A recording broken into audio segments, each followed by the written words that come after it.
jury on your chairs are the jury instructions for the closing instructions for today's trial.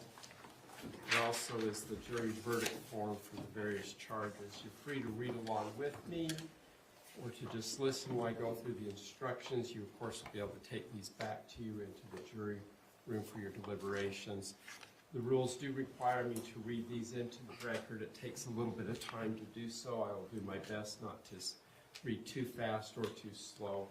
After I've completed reading to you the closing jury instructions and the jury verdict forms, and the state will give their closing argument, and Mr. Facemer on behalf of the defense will give his closing argument, and then the plaintiff or the state, because they have the burden of proof, has the option to do a rebuttal closing argument.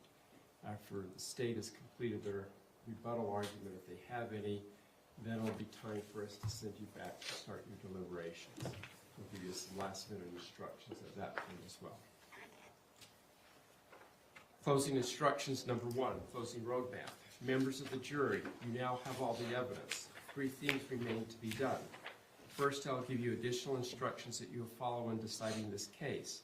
Second, the lawyers will give you their closing arguments.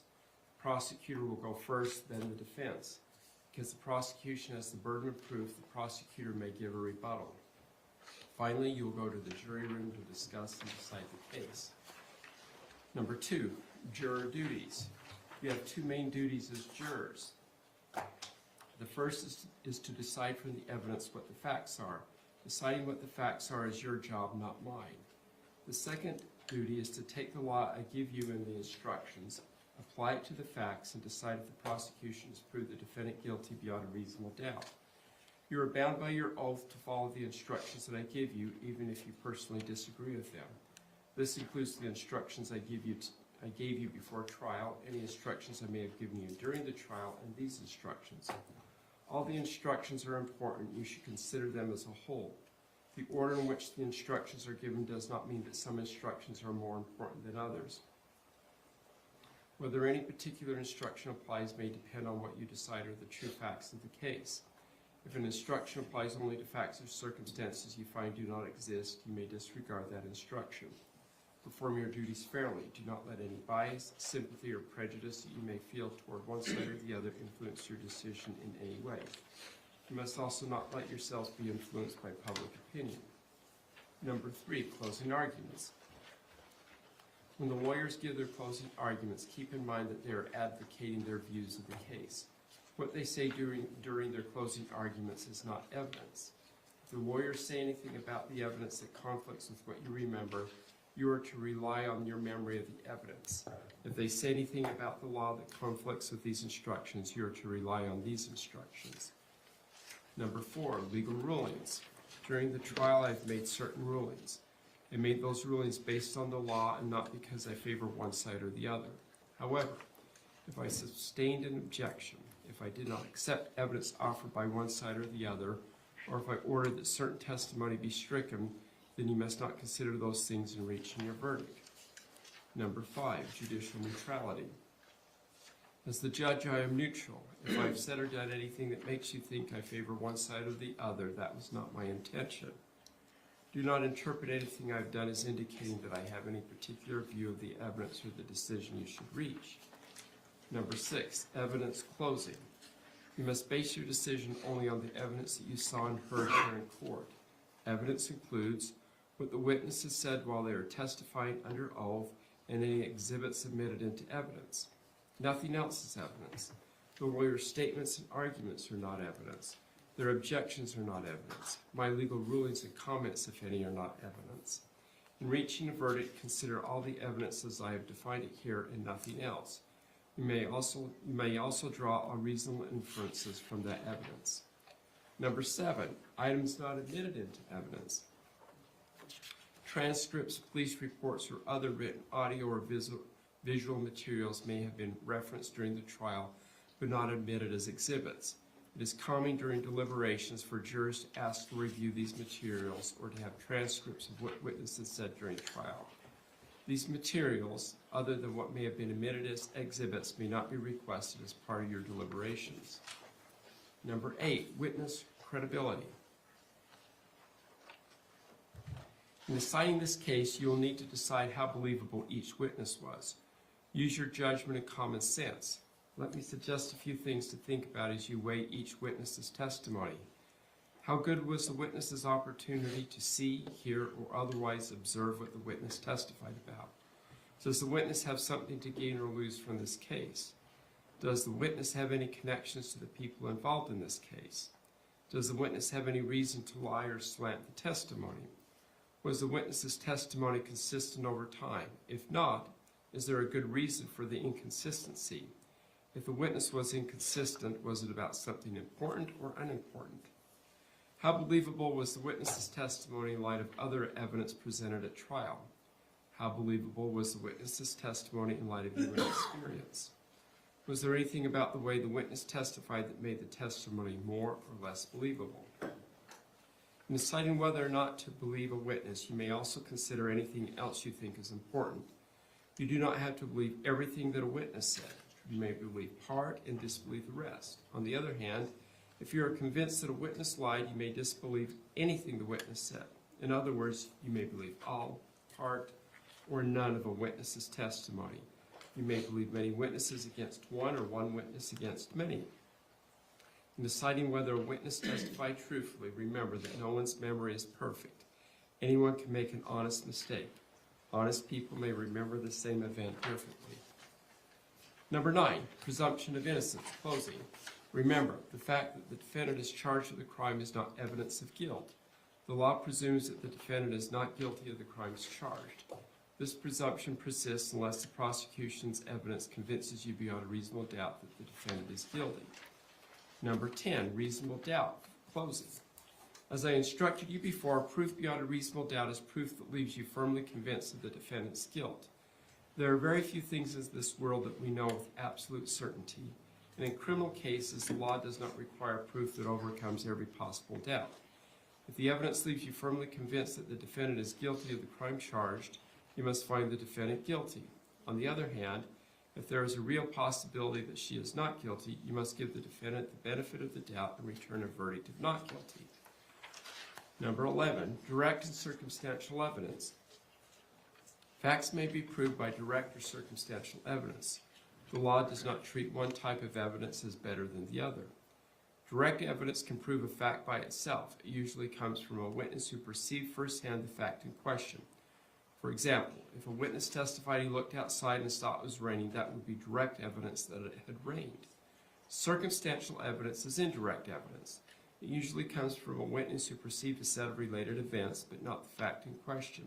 However, based on that testimony, someone could conclude that the fact in question had occurred. For example, if a witness testified that she looked outside and saw that the ground was wet and people were closing their umbrellas, that would be circumstantial evidence that it had rained. Before you can find the defendant guilty of any charge, there must be enough evidence, direct, circumstantial, or some of both, to convince you of the defendant's guilt beyond a reasonable doubt. It is up to you to decide. Number 12, defendant testifying. The defendant testified at trial. Another instruction mentions some things for you to think about in weighing testimony.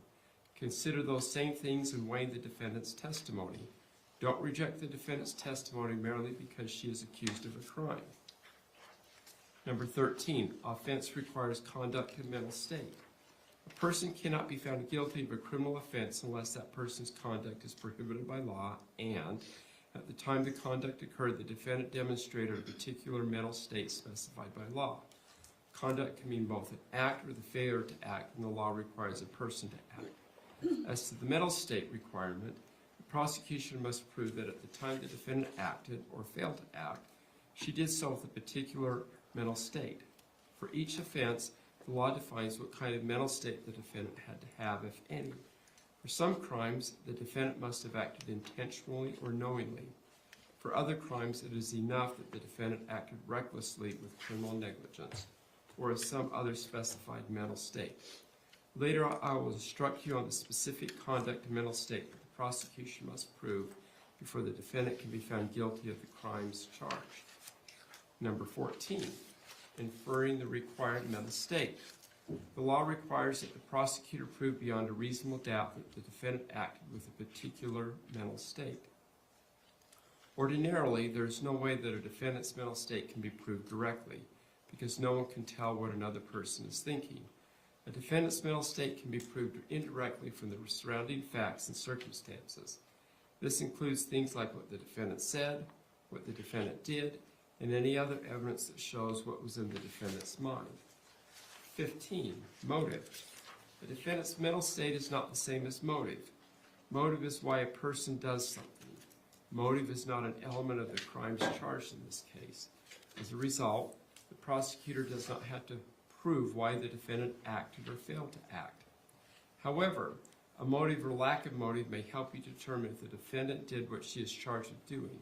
It may also help you determine what her mental state was at the time. 16. Do not consider punishment. In making your decision, do not consider what punishment could result from a verdict of guilty. Your duty is to decide if the defendant is guilty beyond a reasonable doubt. Punishment is not relevant to whether the defendant is guilty or not guilty. Number 17, jury unanimity and deliberations. Because this is a criminal case, every single juror must agree with the verdict before the defendant can be found guilty or not guilty. That is, you must be unanimous in your verdict for each count charged. To help you in reaching unanimous agreement, I recommend that you not commit yourselves to a particular verdict before discussing all the evidence. In addition, you may not use methods of chance, such as drawing straws or flipping a coin. Rather, in the jury room, consider the evidence and speak your minds with each other. Listen carefully and respectfully to each other's views and keep an open mind about what others have to say. If there is a difference of opinion about what the evidence there's a difference of opinion about the evidence or the verdict, do not hesitate to change your mind if you become convinced that your position is wrong. On the other hand, do not give up your honestly held views about the evidence simply to agree on a verdict, to give in to pressure from other jurors, or just to get the case over with. In the end, your vote must be your own. A unanimous verdict must reflect the individual, careful, and conscientious judgment of each juror as to whether the defendant is guilty or not guilty. Number 18, four-person selection and duties. Among the first things you should do when you go to the jury room to deliberate is to appoint someone to serve as the jury foreperson. The foreperson should not dominate the jury's discussion, but rather should facilitate the discussion of the evidence and make sure that all the members of the jury get the chance to speak. The foreperson's opinions should be given the same weight as those of other members of the jury.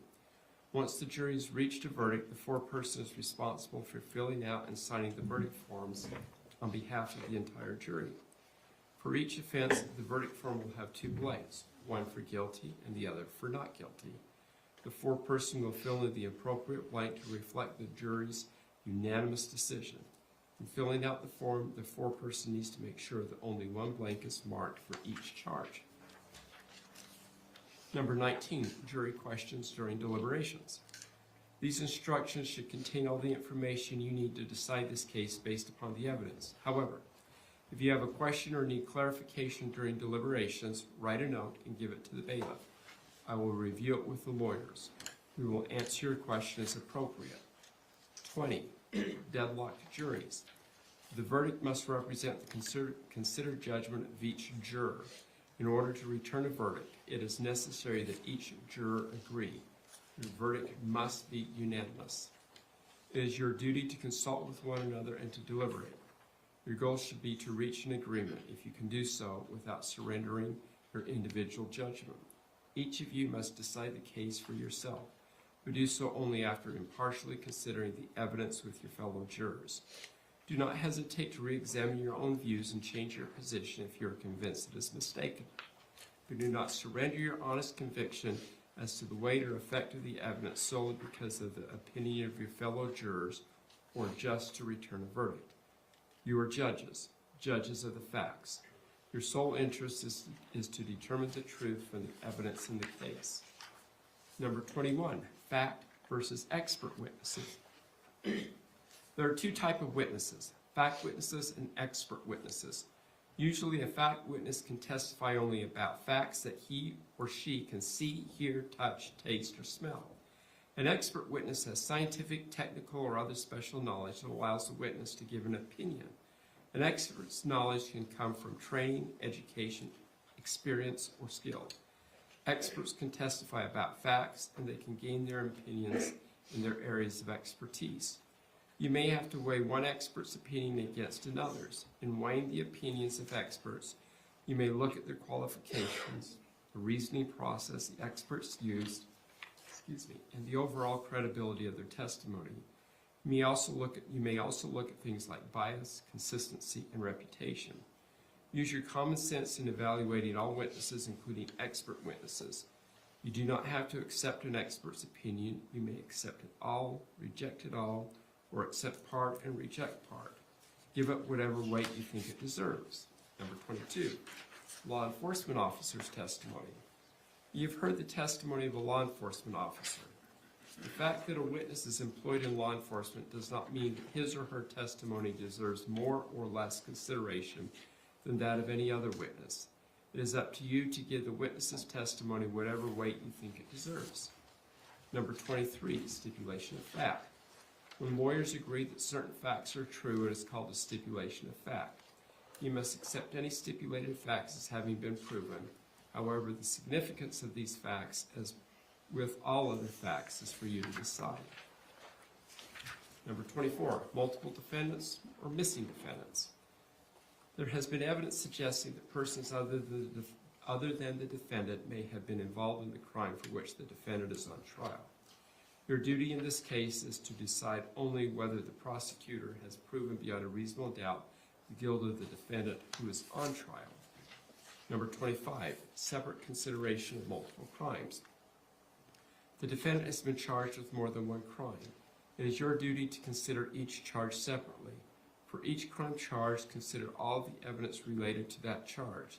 Decide whether the prosecution has presented proof beyond a reasonable doubt that the defendant is guilty of that particular crime. Your verdict on one charge does not determine your verdict on any other charge.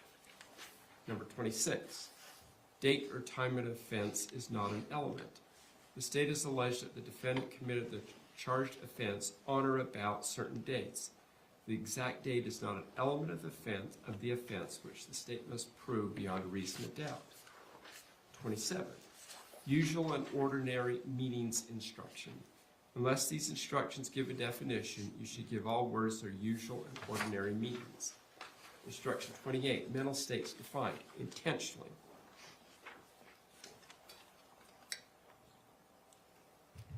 A person acts intentionally or with intent when her conscious objective is to 1. Engage in certain conduct, or 2. Cause a certain result. Knowingly. A person acts knowingly or with knowledge when the person 1. is aware of the nature of her conduct, or 2. is aware of the particular circumstances surrounding her conduct, or 3. is aware that her conduct is reasonably certain to cause a particular result. Recklessly. A person acts recklessly when she is aware of a substantial and unjustifiable risk that 1. certain circumstances exist relating to her conduct, but she consciously disregards the risk and acts anyway, or 2. her conduct will cause a particular result, but she consciously disregards the risk and acts anyway. The nature and extent of the risk must be of such magnitude that disregarding it is a gross deviation from what an ordinary person would do in that situation. Conduct means either an act or an admission. Number 29, inferring intent. The intent with which an act is done denotes a state of mind and connotates a purpose in so acting. Intent being a state of mind is seldom susceptible of proof by and positive evidence. It must ordinarily be inferred from acts, conduct, statements, and circumstances. Thus, you would be justified in inferring that a person must have intended the natural and probable consequences of any act purposely done by her. 30. Party liability, definition of party to the offense.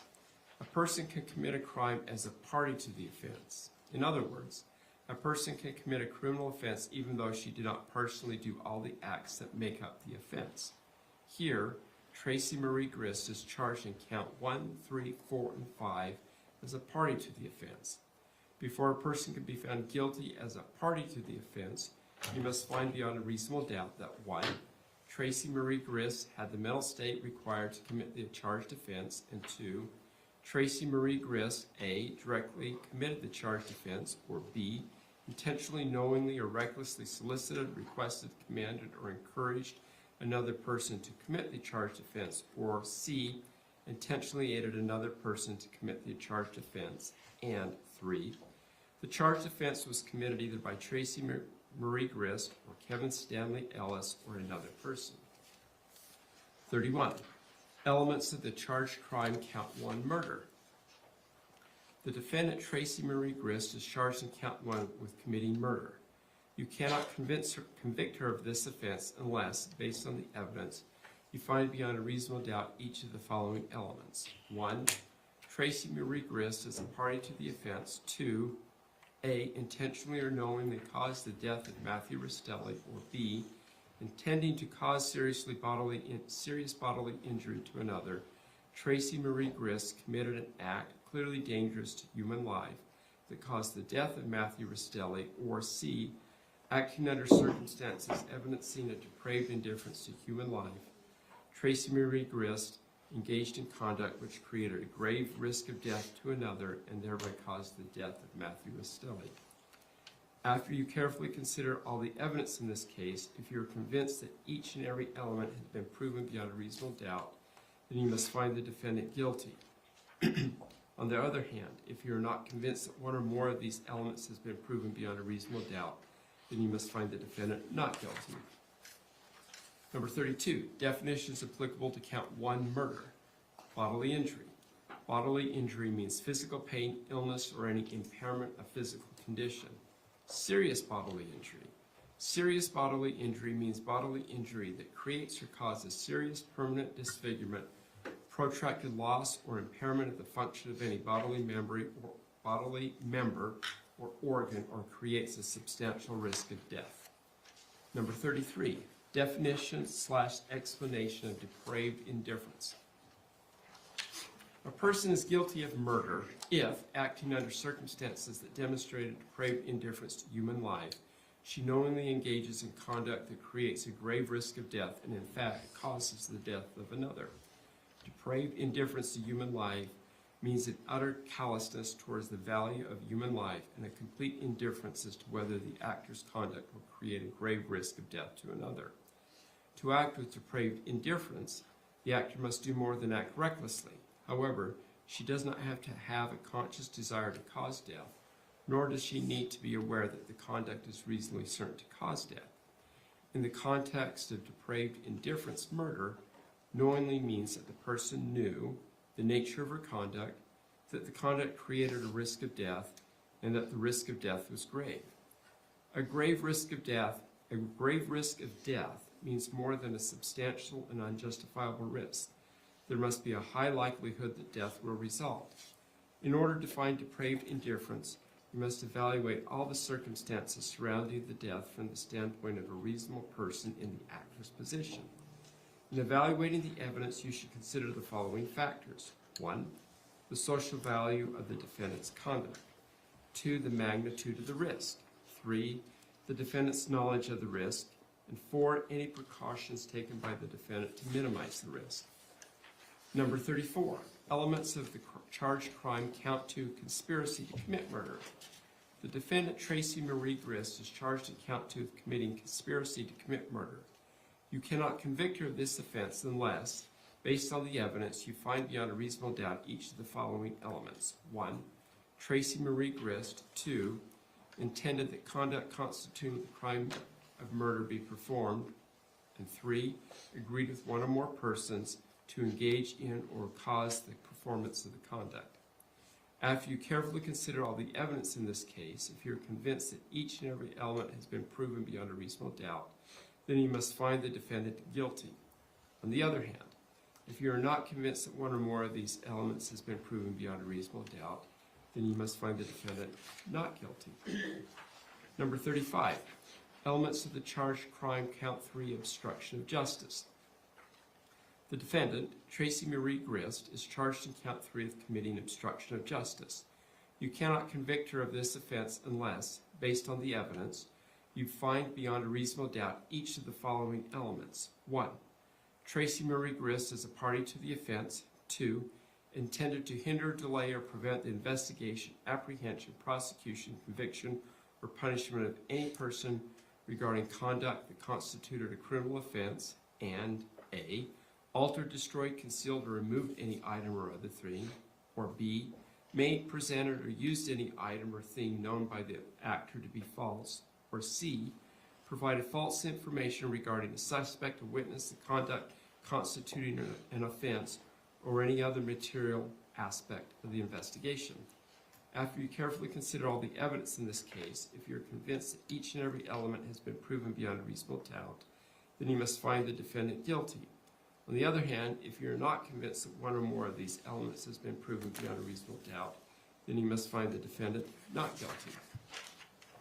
Number 36, jury unanimity for obstruction of justice and the verdict form for count 3. Count 3 charges Tracey Marie Grist with obstruction of justice. The prosecution argues that the defendant may have committed the offense by 1. Being a party to planting the knife in Matthew Restelli's hand, and or 2. Making an untruthful statement to 911 or the police that Matthew Restelli had a knife before Kevin Ellis shot Matthew Restelli.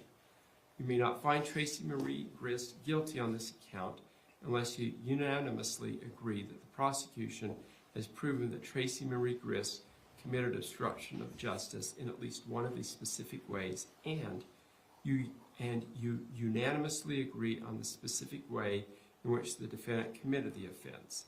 If you find Tracey Marie Grist guilty of obstruction of justice, you must record on the verdict form which way or ways you unanimously agree she committed the offense.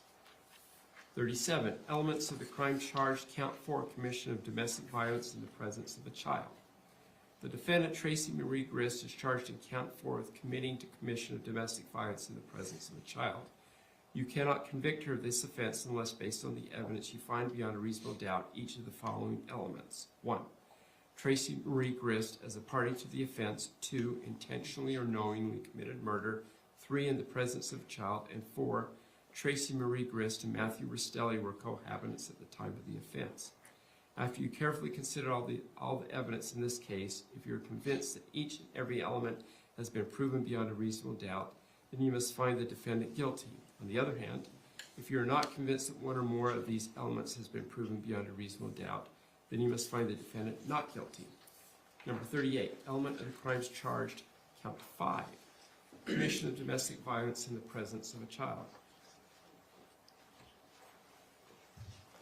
The defendant, Tracey Marie Grist, is charged in count 5 with committing commission of domestic violence in the presence of a child.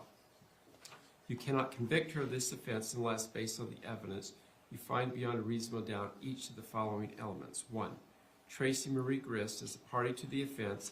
2. Intentionally or knowingly committed murder. 3. In the presence of a child. And 4. Tracey Marie Grist and Matthew Restelli were cohabitants at the time of the offense.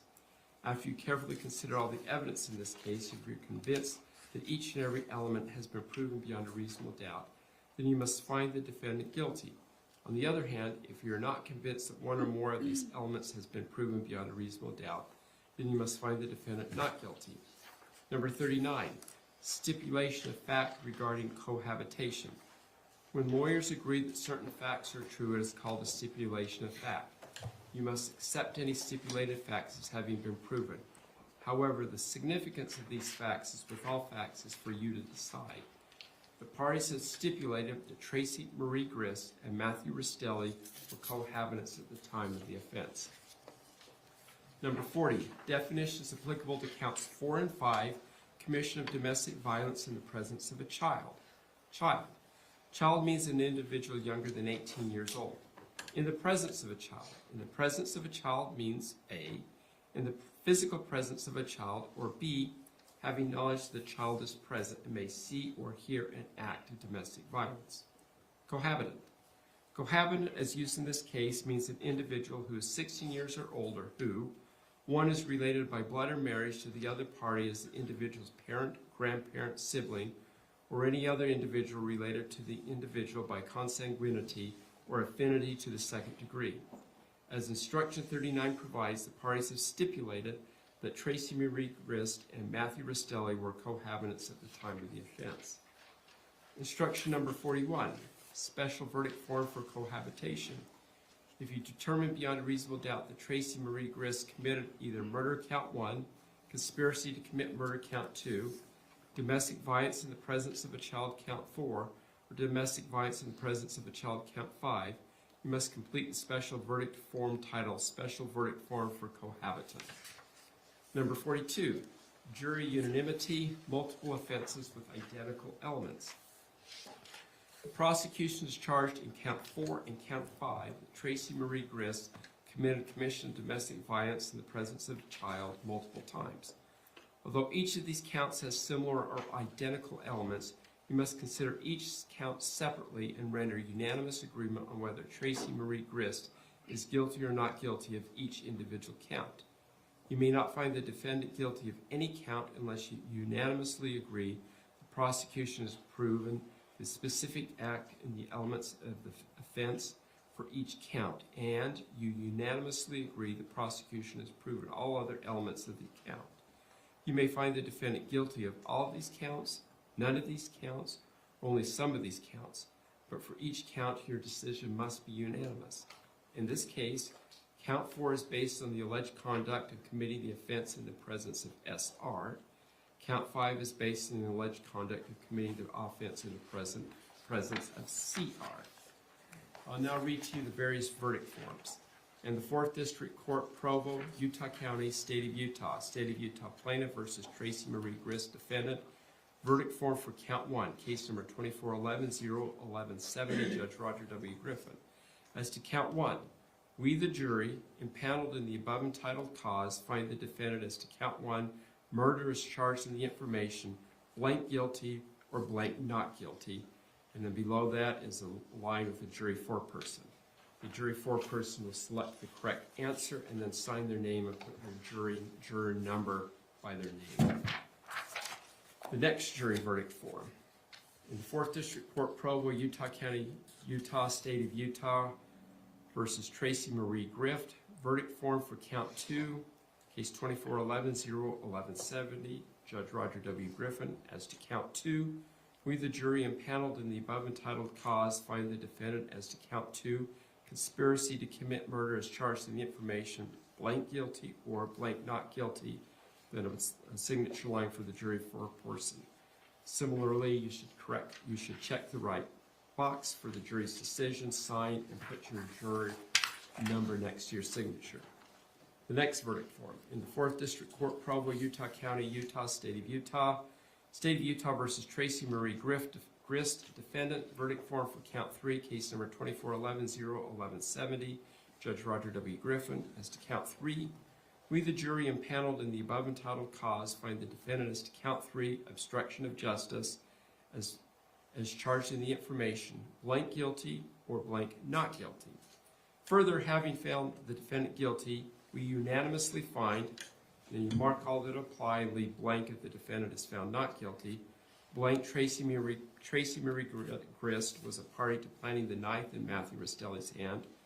Tracey Marie Grist made an untruthful statement to 9/11 or the police that Matthew Restelli had a knife before Kevin Ellis shot Matthew Restelli, blank foreperson. Similarly, we'll check the right box, guilty or not guilty, and then after making that decision, you'll move down following the instructions and check a box as applicable or a line for the next section, and then sign and put your juror number.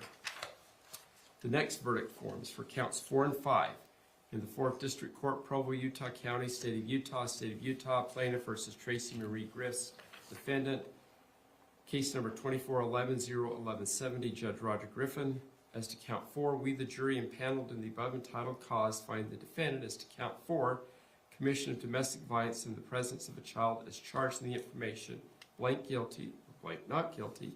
As to count 5, we, the jury, impaneled in the above entitled cause, find the defendant as to count 5, commission of domestic violence in the presence of a child as charged in the information, blank guilty or blank not guilty, and then the signature line.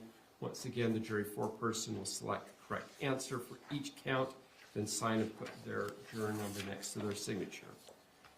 Then we have the special verdict form In the 4th District Court, Provo, Utah County, State of Utah plaintiff versus Tracey Marie Grist, defendant, special verdict form for cohabitation, case number 2411-01170, Judge Roger W. Griffin, as to count 1, 2, 4, or 5. We, the jury impaneled in the above entitled cause, find at the time of the offenses in count 1, 2, 4, or 5 that Tracey Marie Grist and Matthew Restelli were blank cohabitants or blank not cohabitants. Following the instructions, select the right answer, then the jury foreperson will sign and put their name and their jury number on that line. That concludes the final jury instructions. Mr. Pomeroy, I believe you have the state's closing. Thank you, Your Honor. It's not already maybe published to the jury. I'm sorry, what did you say? Just publishing the presentation to the jury. Okay, thank you. Is the audio good, Faye? Yes.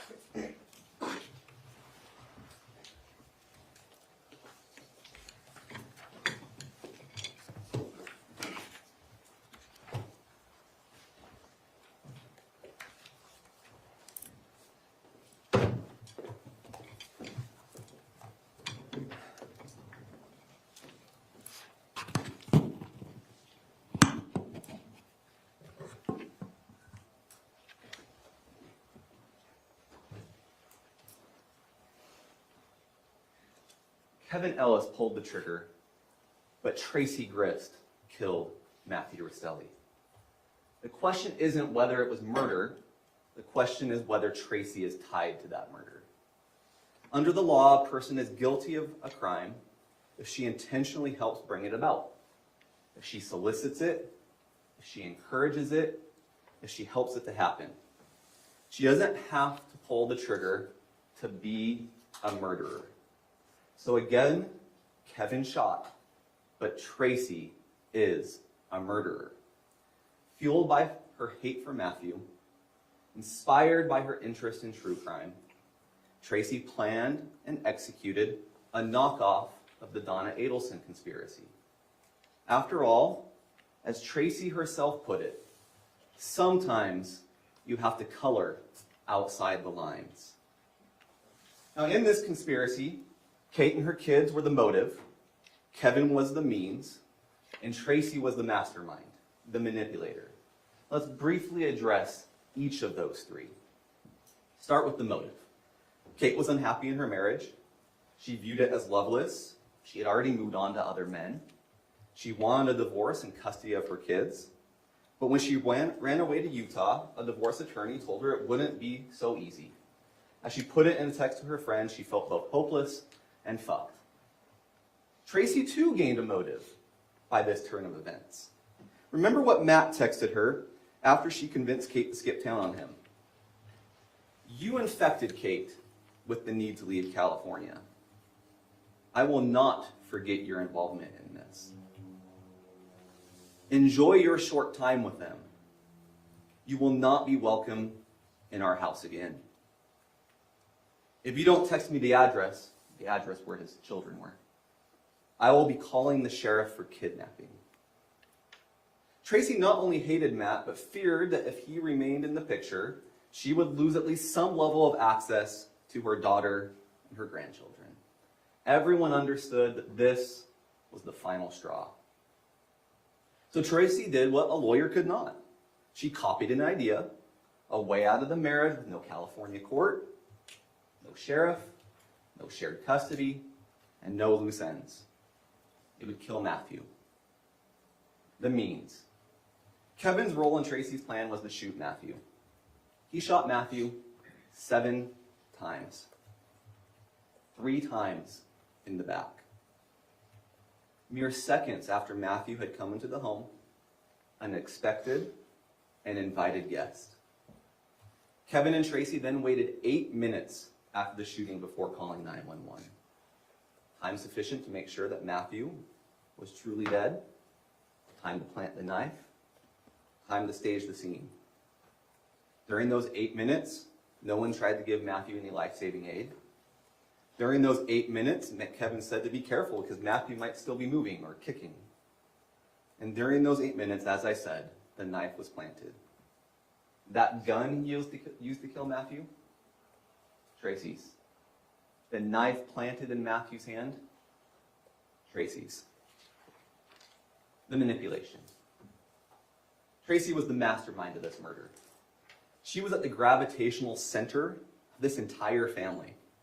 She was the one who got each and every family member to carry out their needed part, and certainly some of them did so unwittingly as to what Tracey's ultimate goal was. She was the connection between Kate and Kevin. You heard they didn't really have much of a relationship before Kate fled with the children to Utah. She was literally the voice in Kate's ear, telling Kate what to say when Kate was speaking on the phone to Diane, Matthew's mother. She dictated to Kate what Kate should say or text to Matthew as Kate was luring him to Utah and inside the home. And Tracey was metaphorically the voice on Kate's shoulder as she convinced her that this was the way out. She manipulated Kevin. She preyed on his protective instincts for Kate, but more importantly, his instincts for those two children. She pressured him into ambushing, shooting, and killing Matthew. So she manipulated Rachel to get Rory and Jake out of the house so they wouldn't be witnesses. She manipulated Rachel to be the lookout, feed updates as Matt drove to Utah. Remember the messages Rachel sent both Kevin and Tracey just a few minutes before the murder? Orem, find my. She was also the one who had Rachel tell Tim he wouldn't be needed that night. Why not? Because the plan Tim knew about, just to be the peacemaker, to be a presence during a conversation, that had changed. Tim wouldn't be needed to keep the peace because Tracey didn't need him to keep the peace. She didn't want him to keep the peace. She intended for Kevin to shoot Matthew, and the fewer witnesses, the better. And Tracey worked with Tara Lynn to help plant a false story of reconciliation in their text messages, presumably for the police to find. You saw Kate testify. She may have wanted Matthew out of the picture. But we can be real. We can use our common sense. It was obvious that Kate was not capable of planning or carrying out this murdering conspiracy by herself. You heard Kevin's word. Whose idea was this? It's Tracey's idea. At the beginning of this trial, my colleague asked you to follow the evidence. Not what he said, not what opposing counsel said, not what I say, but what the evidence says. He asked you to consider several questions as you sat throughout this trial. Did Tracey Grist cause the death of Matthew Restelli? Did Tracey agree with Catherine and or Kevin to kill Matthew? Did Tracey help plant the knife or plant the knife? In a moment, we will review the evidence together to see what answers it gives us to these questions. But first, I want to review just a few of the instructions Judge Griffin just gave you, because the law he gave you will help you determine which narrative is letting the facts speak for themselves, and which narrative is distorting the facts to fit a story that does not reflect the reality of what happened.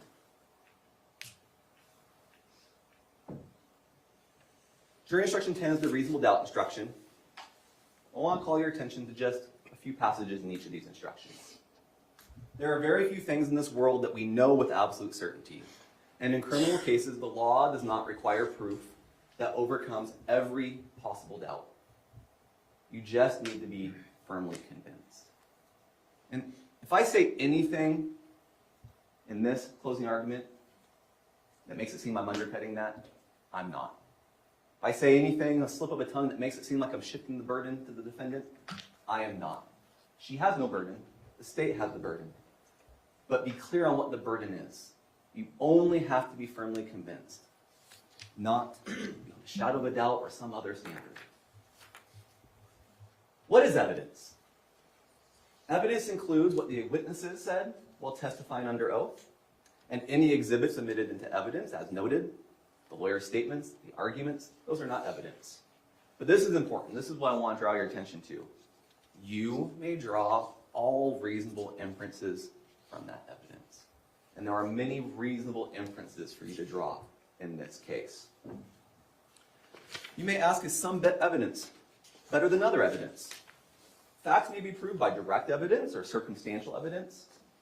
The law does not treat any one type of evidence better than the other. It's for you to apply your judgment and common sense on how you wish to weigh the evidence. Similarly, how do you decide if a witness is credible? I obviously couldn't put the entire instruction on here, but the key passages. Use your judgment and common sense. You may consider anything that you think is important in weighing the credibility of witnesses. And this is key. You may believe all, part, or none of a witness's testimony. With at least 2 witnesses, there are reasons to believe only parts of what they told you. We'll come back to that. Now, what must be proven? Now, this is just a summary. When we get to it, when you get to the deliberation and later in the argument we discuss it, use the actual instructions. This is just a summary to help us for the moment. I want to call your attention to the 4 different charges. One of them, domestic violence in the presence of a child, there's 2 counts for each of the 2 children.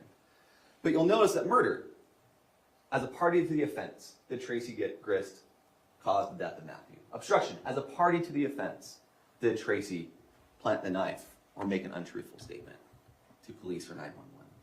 Domestic violence in the presence of a child, as a party to the offense, did Tracey Grist commit the murder in the presence of the children?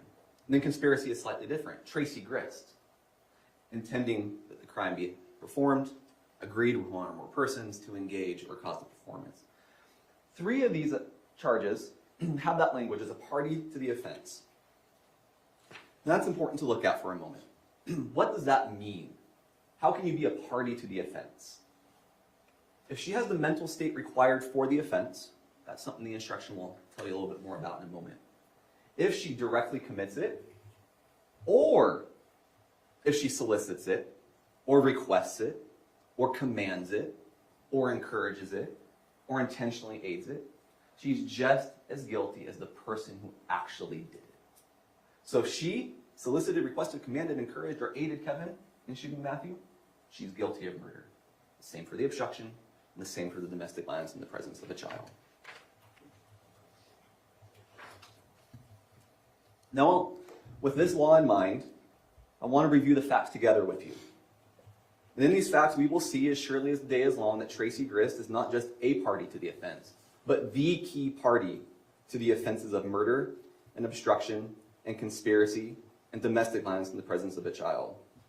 Now, we admitted a lot of exhibits in this case, a substantial amount. And this is just the documentary evidence, not to mention the videos, not to mention the audio. I'm going to thank you in advance for your patience as we go through some of that. We don't have time to go through all of that. You can choose in your deliberations to go through all of it. I want to highlight the key points for you. So let's turn to the evidence. We begin with a more in-depth look at the development of the motive and origins of this conspiracy. Now, as you've heard, Matthew and Kate married in 2016, and they lived in California. They certainly had their issues. It's called a toxic relationship during trial. Regardless, by early 2024, that relationship was strained. Kate was unhappy. She viewed it as loveless. She had already had an affair, or as she called it, stepping out on the marriage. And that was a point of conflict between her and Matthew. You saw the evidence. In January 2024, Kate confided to her mother that she wanted out of the marriage. They've been fighting so much. I want out. By May, texts between Kate and Tracey again reflect continued frustration and unhappiness. I hate my life. Hate that I have kids with Matt. This is so bad. I hate him so much. Ultimately, Kate was unhappy enough to separate from Matthew, essentially disappearing without warning on June 20th, 2024. She took their 2 young children to live at her mother's house, Tracey, in American Fork, Utah, driving the rental car that Tracey paid for and arranged for her to have.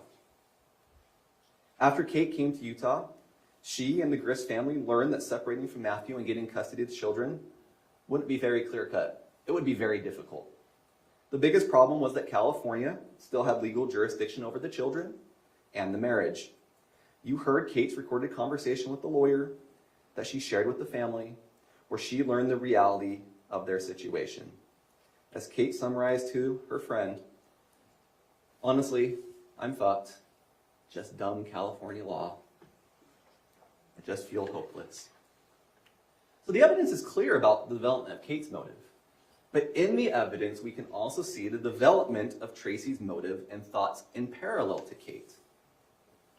In January, when Kate confided to her mother that she wanted out of the marriage that they'd been fighting, how did Tracey respond?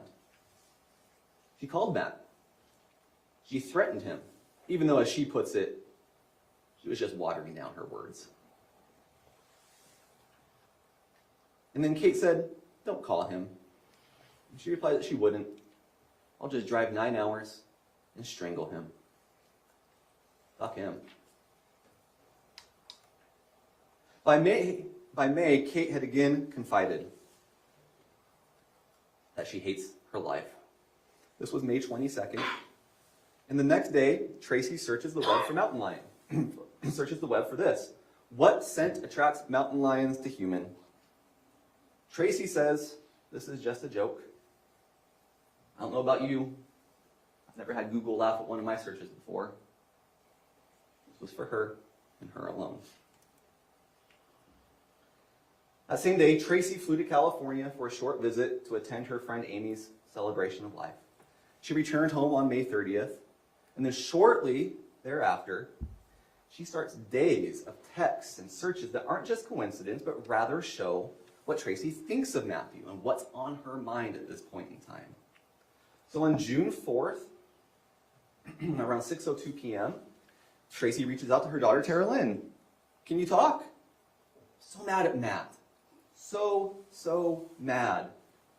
The next morning, we have this exchange where Kate calls Matt a piece of shit because of that issue with the camper trailer.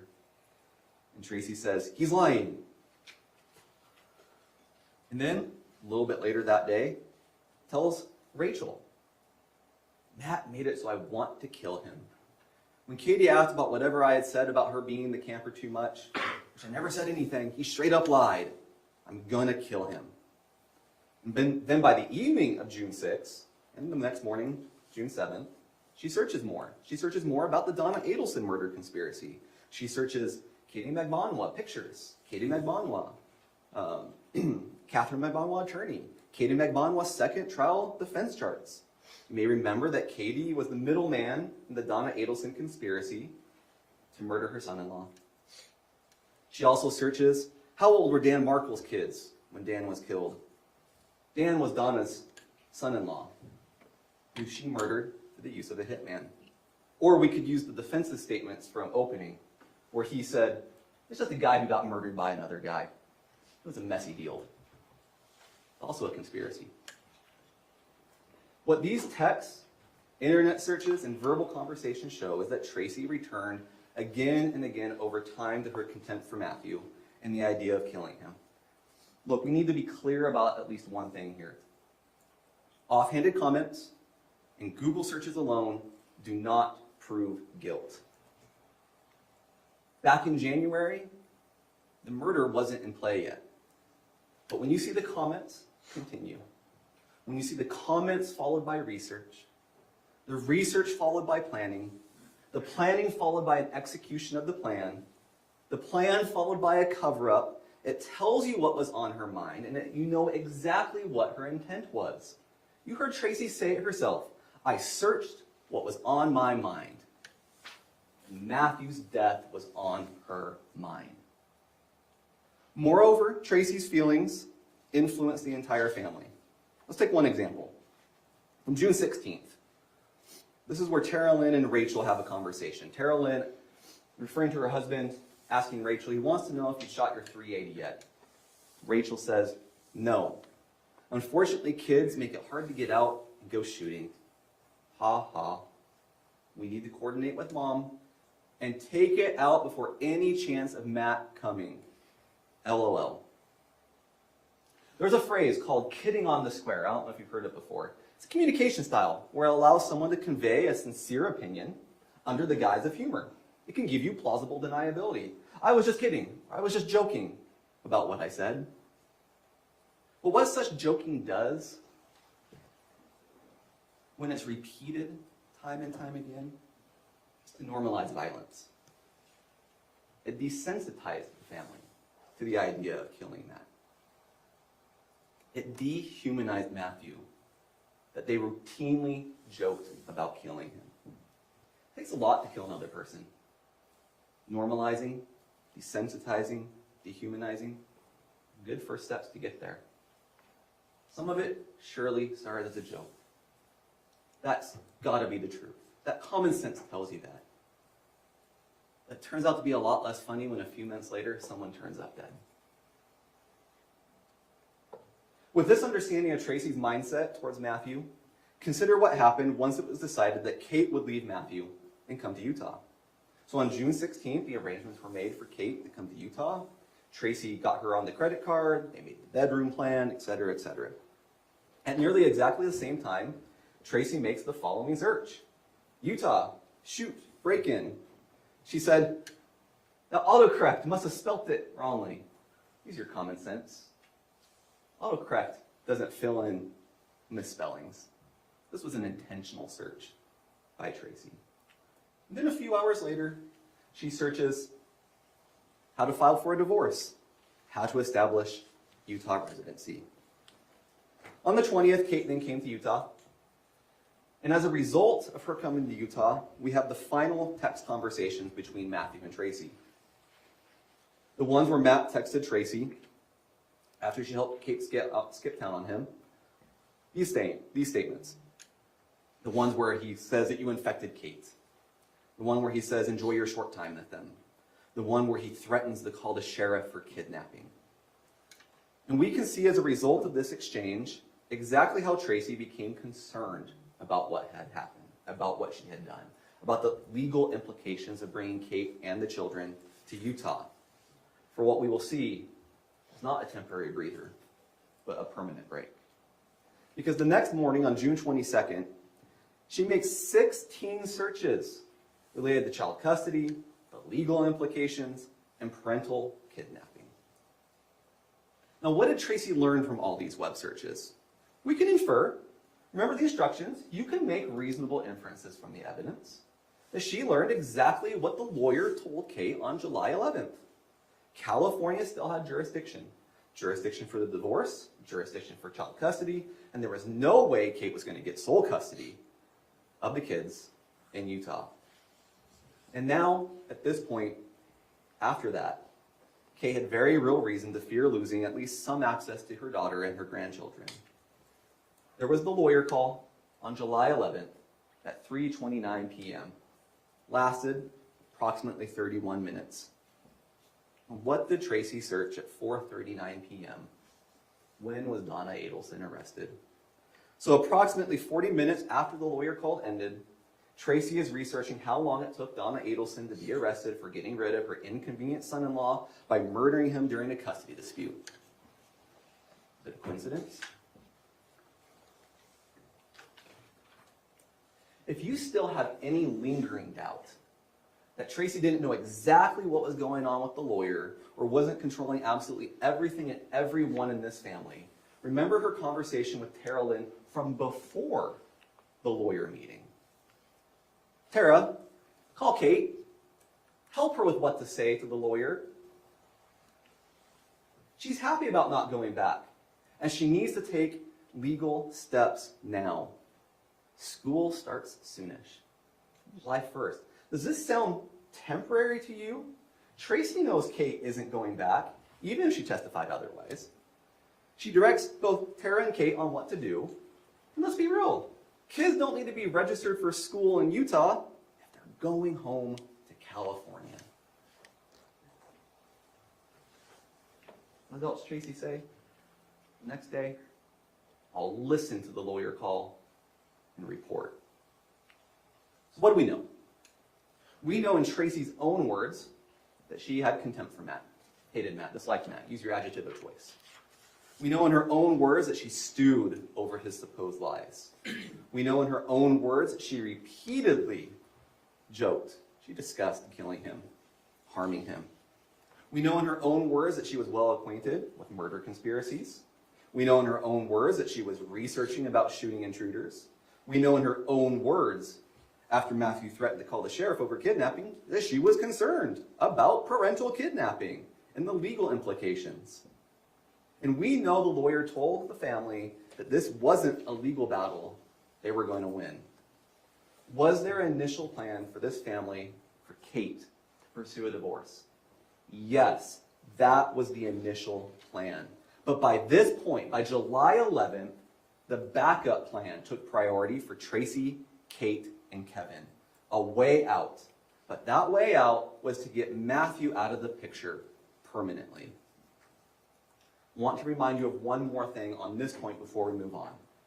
Kate testified that the conspiracy first came together about a week to a week and a half after she got to Utah on the 20th. You should believe Kate to the extent you can corroborate Kate. We can corroborate this point at least. The Tara Kate messages were July 11th, a little bit more than a week and a half. What do we have here? On June 21st, Tracey told Kevin about the sheriff and the kidnapping issue, forwarded the message, and how did Kevin respond? How about no? They're not worried about Kevin. Sorry, they're not worried about Matt. And on the 26th, Kate texts Kevin, "What day are you coming back? Wondering for Olaf," nickname for Matt. "If I have to rush back, I can make that happen." June 29th, that week to week and a half. What did Tracey tell her sister and her brother? "I want him to show up. He still thinks it's only for another week." And of course she wanted him to show up. You can't remove Matt from the equation if he's not there. In the end, whatever the exact moment was that the plan came together, whatever the exact moment the agreement was made, after the afternoon of July 11th, the die were cast. The loose strands of Tracey's ill will towards Matt, the lingering thoughts of harming him, the inspiration from another murder case, were woven together in that final day and a half into a conspiracy that culminated when Kevin shot Matthew. And if you believe at any point in time, whether it was an hour, a day, or a month before the murder, that there was an agreement, that is conspiracy, and Tracey is guilty of the conspiracy and the murder. Now, to be sure, this was a poorly executed conspiracy, with an even worse cover-up, what the defense called the messiest conspiracy. But a messy conspiracy is a conspiracy nonetheless. So now we are going to move to the execution of the conspiracy and its unraveling. The evidence of it, at least in retrospect, can be broken down into 4 phases. And so that's how I'll break it down for you today. They had to lure Matthew to Utah. They had to funnel him or get him inside Tracey's home. They had to ambush him and cover it up. So phase 1, luring Matt to Utah. We've already acknowledged this. For this to work, Matt has to come to Utah. But we also know Matt doesn't want to drive out to Utah. Kate had come to Utah under that guise of the temporary breather. Matt wanted Kate and the kids to come home to California and tried to assist Kate in coming without him traveling too. Matt, as you can see in these exhibits, this is what this is talking about, had arranged for the rental car and given her $600 so she could rent the car and drive back to California. So this was on the 11th that Matt had actually taken these steps, for Kate to come to him and not vice versa. But then Kate and Tracey worked together to create excuses as to why Kate couldn't drive to California and Matt had to come to Utah. They came up with at least 2 ruses that we know about, the sprained ankle ruse and the can't rent the car ruse, right? And so you can see on here the development, or not necessarily the development, but the evidence of the spraining of the ankle ruse. There's a discussion about the car rental and what does mama say? Plus, you're gonna sprain that ankle. And you saw in evidence, and you can review more fully if you wish, the entire text exchange talking about this supposed sprained ankle, about how they're going to go to the DI and get crutches, and so on and so forth. And then, again, later on, the can't drive with that angle comment. And further, the excuse of not being able to do it because of the out-of-state driver's license and credit card versus debit card issue. Throughout these messages, you can see that Tracey is in control of this. Not Kate. Tracey is directing this show. At Tracey's direction, not only did Kate convince Matt to drive to Utah, but she convinced him to drive the truck, with the air tag in it, You heard a phone call in which Matt expressed concern about the truck breaking down and wanting to borrow the car. But Kate was insistent he had to drive the truck. We'll come back to that in a sec. That was Exhibit 13. It's around 10 minutes long, so I won't play the entire thing right now. But there's several quotes in there. One of them was, "You can't just roll the dice with the truck." Several times that Kate comes back and back, urging Matt to take the truck. And you know why, because the air tag that had been hidden inside the truck, in the bin, under the pile of trash. One, Matthew didn't know was there, partially because of the trash, and partially because he had the Android phone and wouldn't see it. Now, Tracey, Kevin, Rachel, and Tara Lynn, unlike Matt, could and did track the air tag, including when Matthew came to Utah. We'll just go over a few examples. Right? Okay, so here is Tara Lynn telling Kate to hide the air tag in the truck. Then we see the group message that was created between Tracey, Kate, Tara Lynn, and Rachel, where they're all tracking Matthew. Comments are made during this discussion. But you might break down in the desert, ha ha ha ha, at least we can watch it. Don't watch it because they can track it. And that was Tara Lynn saying that. Rachel responds, at least we'll be able to track the truck as long as the air tag stays there. We have elsewhere, a few days later, Kevin tracking Matt, telling Kate, hey, the tag is still active. And here's a screenshot of his current location. Even Kelly, Tracey's sister, knows that she's tracking Matt. Have you been getting hits from the air tag in the truck?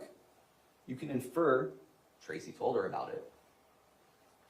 Despite Kate convincing Matt to drive to Utah in this trackable truck, there was another problem. Matt was reluctant to come inside the house. There was a few reasons for this. One, he didn't want to turn off the truck because of the whole starter issue and the concern of would it turn back on. But the evidence also shows it was just because of what his purpose was. He just wanted to pick up the kids, get his little family, get him in the truck, and go home to California.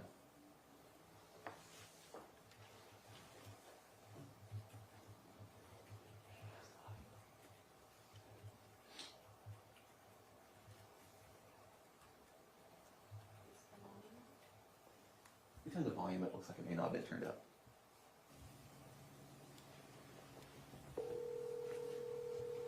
Yeah, how's it going? Good, how are you? Pretty good, what's going on? I just called to see how your drive is going. I'm just passing that abandoned water park. Oh, fun. Cool. Yeah, I just like right now, looking at it. Yeah. My mom said if you're too tired, when you get here that you can always sleep here. She said she'll keep her distance. She'll actually be asleep. It's not like that, I'm just not gonna talk, that's all. Okay. Or if we want, we can get a hotel. She said she'll give us $100 towards it. No, it's not like that. I just wanna see my baby, see you. I brought my pillow and everything else. Right. So, I'm really worried about it. So, what do you want to do? I want you to be comfortable. I will be, because Okay. once I have my family, Okay, well, good. that's all I Okay, want. awesome. Yeah. So, cool. I'll just keep Awesome. trucking along here.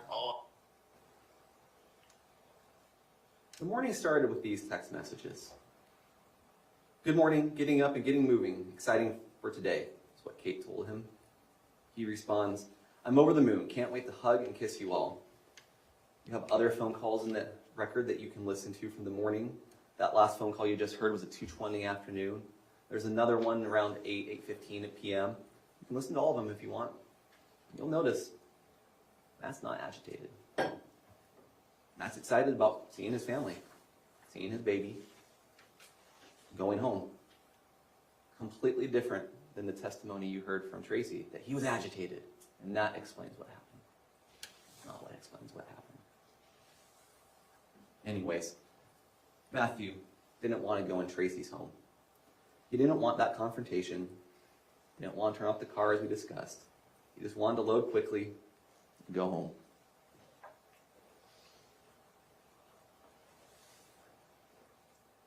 The starter was an issue, but Matt also knew what the state of his relationship was with Tracey. He knew they didn't get along. He knew, they each knew, what the other thought of the other. So, we have these messages that clearly show how he feels. We've seen the messages from Tracey that clearly shows how she feels. Despite this, Kate repeatedly reassured Matt throughout the drive. She gave him the gate code. She told him the doors were unlocked. She put that cardboard out. She said she just heard Tracey would be asleep. One phone call, she told him, just come right on in. The door is always unlocked. And Tracey was actually involved in these reassurances. We see that in the evidence. Here's just one example of it. Tell Matt, I'll stay away, and I'll be as sweet as can be.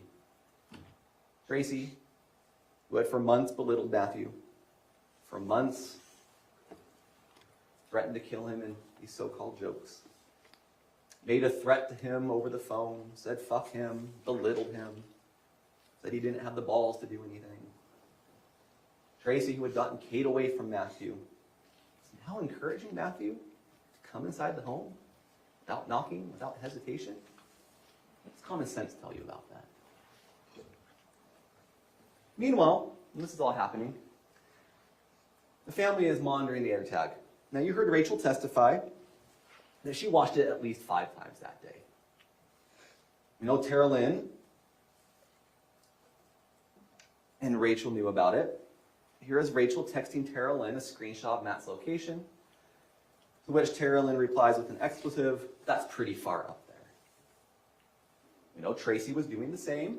Here's the text from Tracey to Kate with that same Apple AirTag that was being used to track him.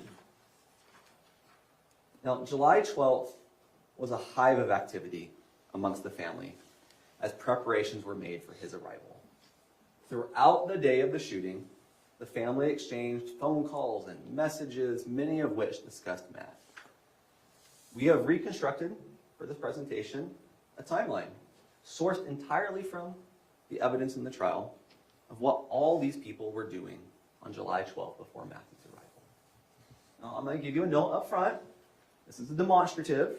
This has not been admitted into evidence. You don't get it during deliberations. So feel free to take any notes that you would like from this to cross-check those exhibits on what stands out to you. Now we have a little key. There's persons involved. Matt will be highlighted in this light purple color, Kate in yellow, Tracey in red, Tara Lynn in green, Rachel in blue, Kevin in orange. Aurora, Jake, and Tim don't appear very frequently, so they're just still on white. You'll understand it. And then the communication types also get colored. Text messages in black, phone calls in purple, Facebook Messenger, whether that be a text or a call, is in blue, and web searches are in green. At the top, you'll see the time, you'll see the sender, you'll see the receiver, you'll see the message or a description of what it was, you'll see the duration or an indication that it was a text message, and you'll see a note to the exhibit number, because like I said, these are pulled from the exhibits. Feel free to refer to them during deliberations, should you so choose. So it starts out, good morning, Exhibit 8. We've already been over that text exchange. And then Tracey and Kate have this discussion about the rental car. Darn that rental place for not taking a debit card. Kate, I have to be more upset. Then they have a continued discussion about that. And then what was found on Kate's device, the audio recording that occurred sometime between 7:57 and 8:04. The recording where she goes up to Kevin, saying she needs to go make her story more believable or plausible, and that the kids know that she is upstairs. Kate then has a phone call with Tracey, then a phone call with Matt, and then we have some back and forth phone calls. Kate Tracey, Kate Matt, Tracey Tara Lynn Kate, Kate Tara Lynn. At this point,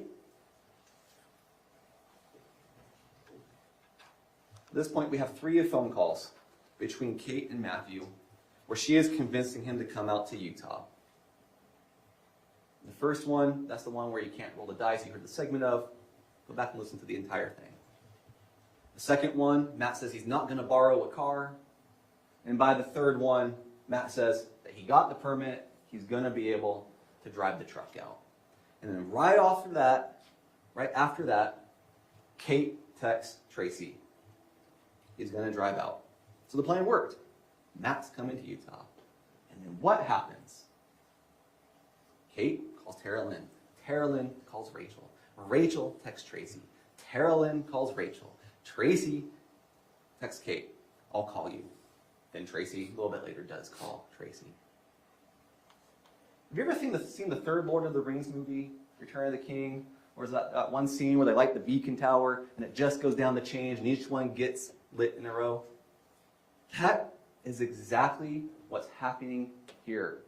At least on this day, everyone in the family that's involved in these conversations knows what is going on with Kate and Matthew.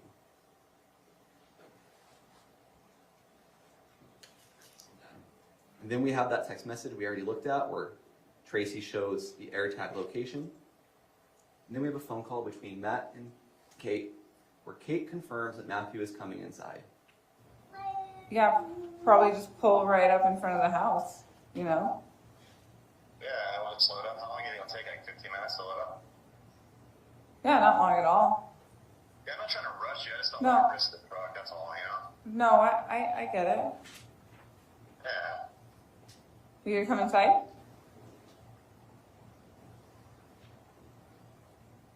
Are you gonna come inside and help me load up? Yeah. Okay. Yeah. The front door is always unlocked, okay?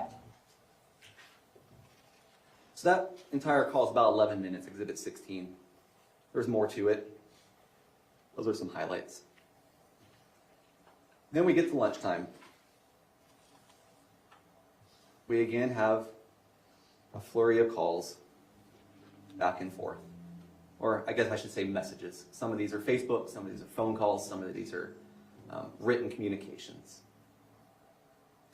We see that Rachel sends the image of Matthew's AirTag. Carolyn, that's where she says that's pretty far up there. And then again, we have some flurry of overlapping phone calls and messages between Kate and Tracey and Rachel and Carolyn. And then right at the end of this back and forth, you'll see at 12:58 there's a phone call between Tracey and Kate while on the phone with Rachel. We're not sure if that's a three-way or if Rachel's put on hold at this point. And then there's a call between Rachel and Carolyn, and then a messenger between Carolyn and Rachel. But then what do we see? Tracey and Carolyn have a phone call that lasts 3 hours and 56 minutes. Then they have a phone call through the Facebook app for 30 minutes and 30 seconds. And then immediately after that, over 30 minutes of communication, they have a text exchange. And I submit to you that this text exchange is completely out of place to the tenor of everything else. In this text message, they continue going on about how happy they are that Kate is going back. I was calling to let you know that Matt is headed out. She already knew by that point. To pick up Katie and the kiddos. Your phone is kind of annoying because I came and have a normal conversation with you. She's going to try to make it work and be a positive experience. I told her I'm a little nervous. Heart emoji to Tracey's first message. I know he's trying, but I'm nervous and trepidation for sure. I support her completely. I really need you to support her because she is on the fence and she needs our love and support to do so for the kiddos. Tracey continues, my only prayer today is he's peaceful and continues to be peaceful.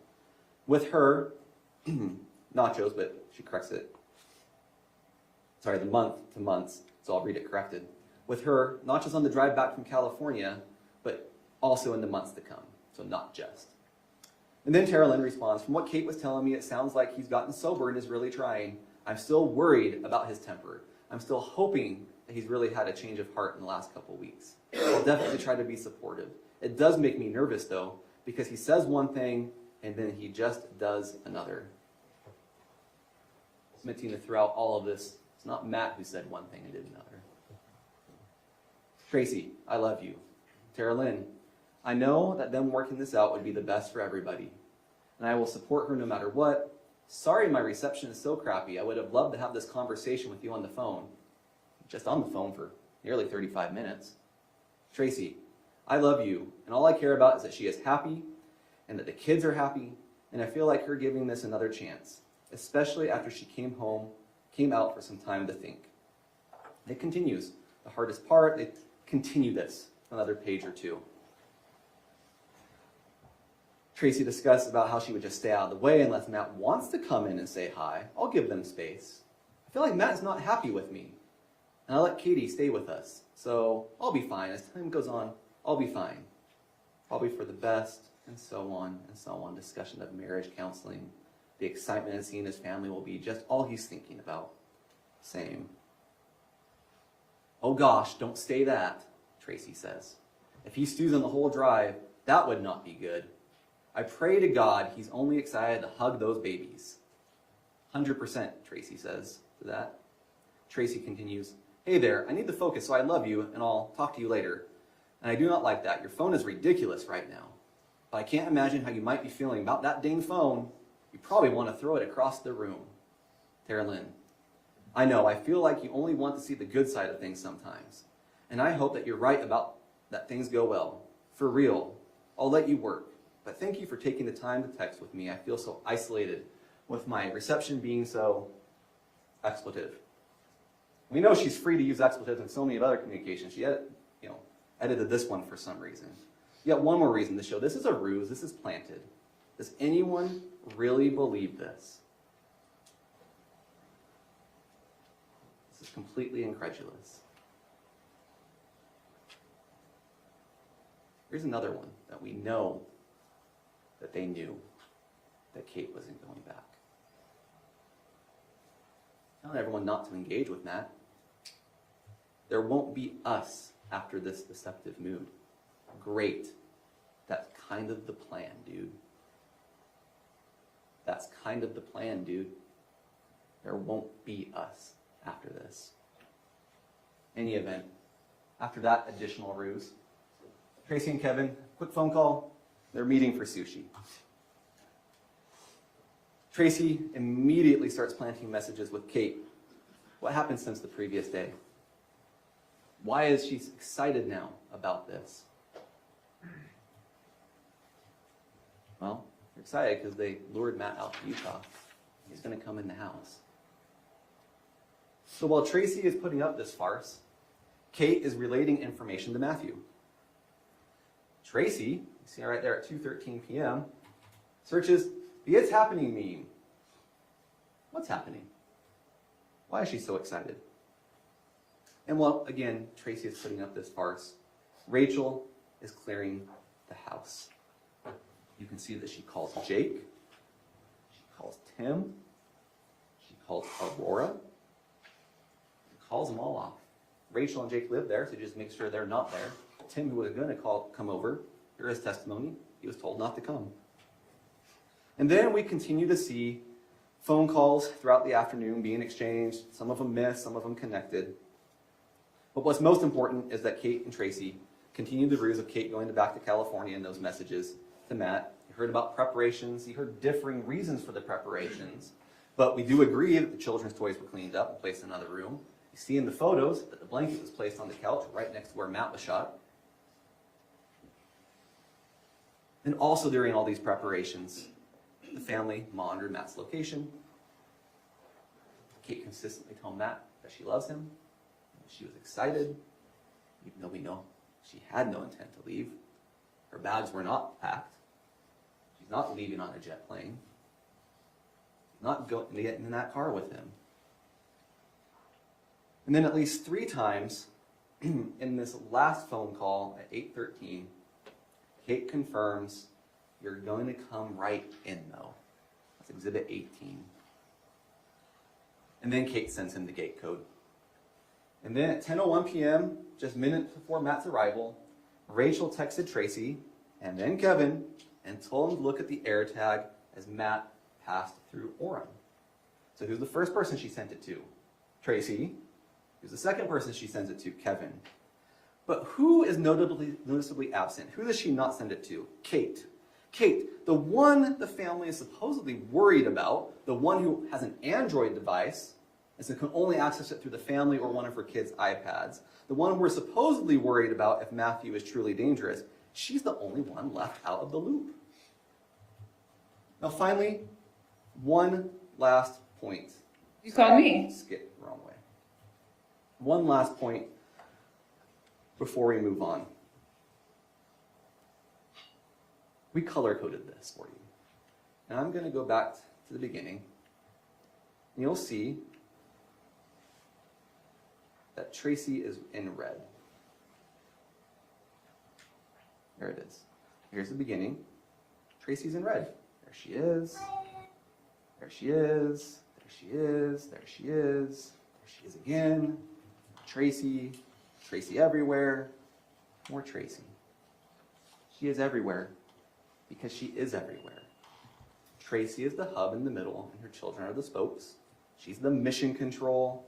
She's orchestrating the entire plot. She agreed with Kate to have Kate, lure Matthew to Utah and come inside the house. She agreed with Kevin to have him lie in wait and shoot. And then she had Rachel get Rory and Jake out of the house and call Tim off and track Matt's location. She had Tara Lynn help her plant a duplicitous story about being happy with Kate going back with Matthew, but also that Matthew might be stewing all day, so be careful.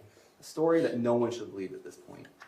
So how do you know she manipulated everyone? Because just look at what she says and then what everyone does. Look at her involvement and look at the result. You know what one of the worst parts of this is? It's that she didn't just deceive Matthew. She deceived some of her own children into doing her bidding without them ever realizing what was truly happening. You called me? We're going to move on to the ambush, the phase 3 as I divided this. So at 10:01 p.m., Matthew was in Orem. Within minutes, he arrived in American Fork. Just before 10:06, Matthew entered the gated community. Inside Tracey's home, Kate was upstairs with the children. Tracey waited in the kitchen. And Kevin had put on a holster and Tracey's gun in preparation for Matthew's arrival. You know, there's really no other explanation for why he'd have the gun and holster on. 10 o'clock at night, inside his own home, safe, gated community. The explanation that you should infer is that he intended to use it, and that's why he had it on under those circumstances. And having been called off or sent away, no one else besides the 2 youngest children asleep upstairs were in the home. At 10:06 p.m., the neighbor's security camera recorded Matt's truck pulling up to Tracey and Kevin's home. It took around 30 seconds to park. The video at least lasts 30 seconds, and you see him at least stopping by the end of it. And then he gets out and goes in. At 10:07 p.m., there's the parked truck. At 10:07 p.m., within mere seconds of his entry, neighbors said they heard the gunshots from the home. Now, when you look and analyze the physical, the forensic, and the medical evidence all together, it shows you what happened. So as shown in this slide, which I already had up, Matthew took over a little 30 seconds to stop. He left his hazard lights on when he got out. He carefully parked over the cardboard, took a few moments, whatever time he needed, and then proceeded inside. He walked to the front door and entered the home as he was told to. Remember, the door is always unlocked. The screen had been removed. And he took off his sandals right inside the front door as a good guest does. Then we can see from the Faro scan that immediately, or within seconds of Matt's entry, Kevin began shooting. Matthew tried to flee down that hallway to the left. That makes sense because the evidence shows Kevin must have been standing to his right based off bullet casings, bullet trajectory, and all the other scene evidence put together, not any one individual thing. Now, unfortunately, Matthew didn't make it far. You can see with the black redacted box where Matthew fell after being shot in the chest, the side, the wrist, and the back 3 times while he moved away from the door towards the hall, landing that 10 or 15 feet from where he left his sandals. Now we're going to come back to that aspect in a moment and where Matthew fell. But for now, just remember what the crime scene expert, he pointed out where Kevin would have been based off the totality of the circumstances. Casings, the bullets, the trajectories, and all that. And from his testimony, you may reasonably infer that this was an ambush. 10:06, you saw it on the video, 30 seconds, more time to get to the door, 10:07 shots fired. There wouldn't have been enough time for Kevin to run around to that garage and get that gun from the safe. There would not have been enough time for Matthew to walk around as it was described in some of the testimony. It was immediate or near immediate ambush. And that's the result. At 10:08 p.m., the neighbors who had heard the shots texted Tracey and asked if they were okay. At 10:09, no response. They called 911. Now, around this time, Kate, who had stayed upstairs with the kids, overheard Kevin say something to the effect to be careful, because he, being Matthew, might still be moving. Interestingly enough, that's one of the few things that Kate said that didn't have some form of independent or external corroboration, until Tracey took the witness stand and said the same thing. So at least that part was true from her testimony. Tracey did not call 911 until more than 8 minutes after the shooting, 6 minutes after the neighborhood had called, and by that time, police had already been dispatched and arrived 2 minutes into Tracey's call. Notice when they arrived, the lights were still off. No one in this 8 minutes turned on the lights. They were expecting him and didn't have the lights on awaiting him. Like I said, it was a bad cover-up to a bad conspiracy. We'll come back to that. In that 911 call, Tracey described Matt as armed with a knife, even though when she testified yesterday, she couldn't remember seeing the knife. To police who arrived, Kevin's first words were, "That guy had a knife and I voiced him off." These statements were not true. Matthew was not armed, he was not an intruder. Remember, he was invited, he was expected, he'd been tracked, the cardboard was out, he's given the gate code, specifically told to come in. Walk right in, because Tracey would be asleep. But she wasn't. And he did, to his death. This brings us to the cover-up, the obstruction, perhaps a better way to put that. First, there's the knife. Okay? As known on the 911 call, Tracey said Matthew had a knife. And then when police arrived, Kevin claimed Matthew had the knife. At the police station, Kevin reiterated Matthew had a knife. Tracey said the same thing at her interview at the police station. Hours later to the neighbor, Tracey also said Matthew had a knife. That's the story. A knife, as you can see, was found in Matthew's hand, but that knife was planted. There are numerous pieces of physical and forensic evidence that show this to be the case. Let's start with the photo, just to start with common sense. Does that look like that knife in these conditions was planted, or that he'd been holding it all along? Now, as you consider that, consider this evidence. That knife is in the wrong hand. Matthew was left-handed. That knife is in his right hand. Second, the knife is in the wrong position. It's backwards in the wrong hand. So the blade is facing inward, and the spine of the knife is facing the fingers, with the finger grip facing the palm. Can I get that, please? So what I have here is not the actual knife. The actual knife is in that exhibit box. Remember, we showed it to you. You maybe saw the zip ties. So this evidence had DNA testing. You can't touch that. You can see it if you'd like. So we have brought in a demonstrative. This is you could call it a replica if you want. You could call it a facsimile. It's just another copy of that knife. You can see what it is, tactical knife. You can see back here the spine. You can see right here the finger grip. And you can see how someone would naturally hold this knife if they were going to use it. But you can also see from that photo that that's not how the knife is being held in his hand. It's being held 180 degrees backwards because it was planted in his hand.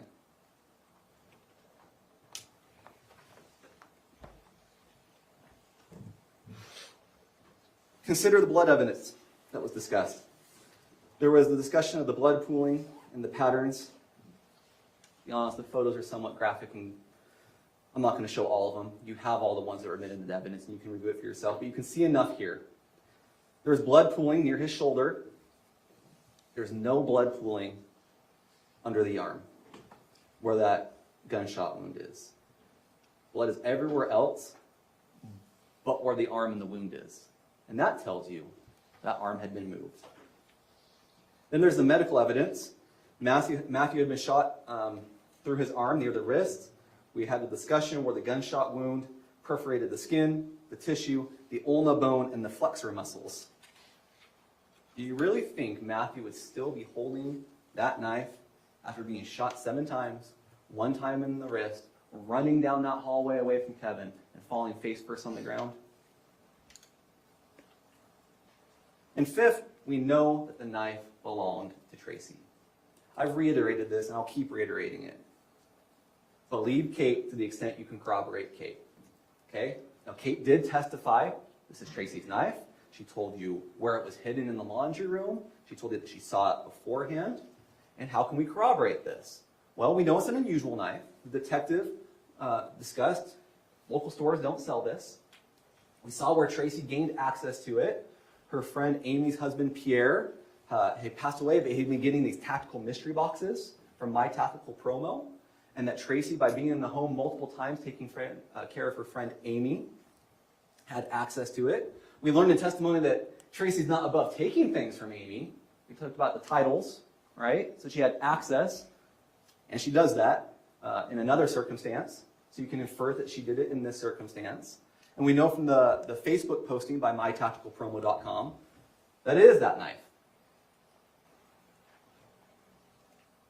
And then there's the DNA evidence, where, there's a lot you can say about DNA, but what you can say is there's very strong support that the DNA on the knife belonged to Matthew and Catherine, or Matthew and Kevin, and Matthew or Tracey.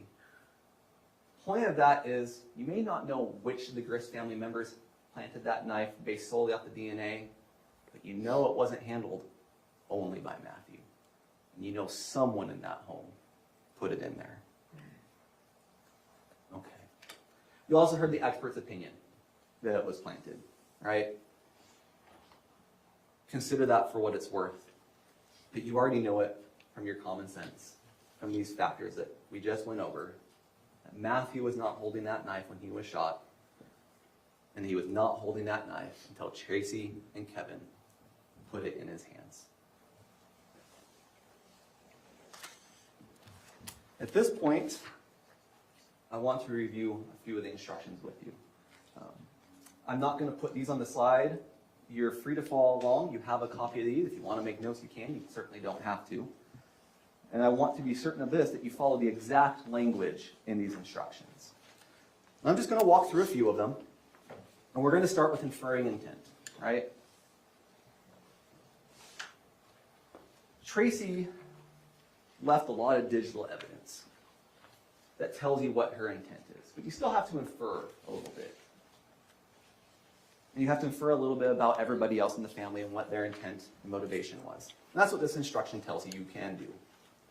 You seldom have direct statements, so you use the statements that you have, use the conduct that you have, the circumstances you have to see what the intent is. And then on instruction 30, we have the party liability, the party to the offense instruction that we went over earlier. And we already discussed this, that Tracey is guilty if she directly did any of these crimes, and Tracey is guilty if she intentionally, knowingly, or recklessly solicited it, requested it, commanded it, or encouraged another person to commit the charged offense, or she intentionally aided another person to commit the charged offense. Okay, so with that in mind, let's look at the actual crimes. Instruction 31 is the murder instruction. Tracey Grist as a party to the offense. Let's just focus in on intentionally or knowingly caused the death of Matthew Restelli. If you want to look at B, you want to look at C, you're certainly free to. There's various theories. You could look at this evidence and decide that it was a depraved indifferent circumstance. But the theory the state has told you today, the theory that the evidence most closely tracks, is that Tracey Marie Grist intentionally or knowingly caused the death of Matthew Restelli by agreeing with Kevin to have it happen, by agreeing with Kate to have it happen, by soliciting or requesting Kevin to do it, or maybe she just encouraged Kevin to do it. Really, the evidence shows she did all three. She certainly aided by aiding in the ruses of Kate, that she gave Kate to pass the map. by helping convince Matt to come into the home to be ambushed by Kevin.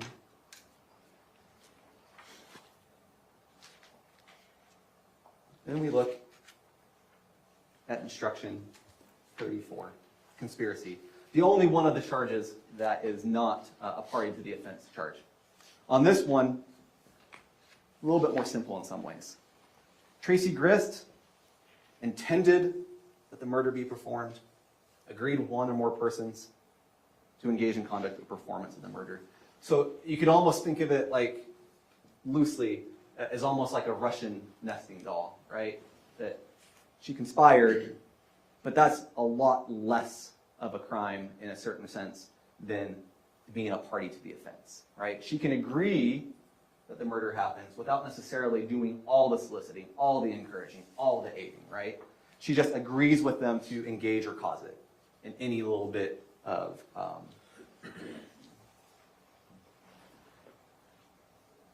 should probably rephrase that slightly differently.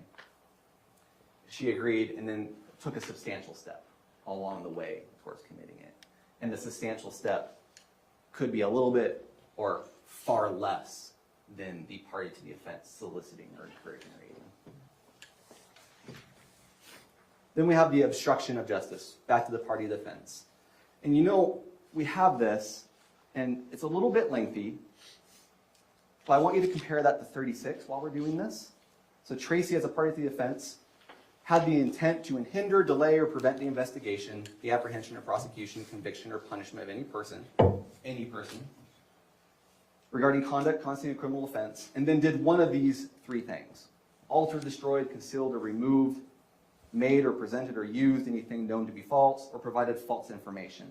36 makes this easy by putting that in plain language, what that means. What that means is, did she plant the knife, or was she a party to the offense of planting the knife? And or did she make an untruthful statement to 911 or the police about Matthew Restelli having the knife before Kevin Ellis shot him?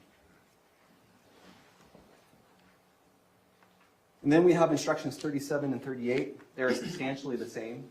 They are both the offense of commission of domestic violence in the presence of a child.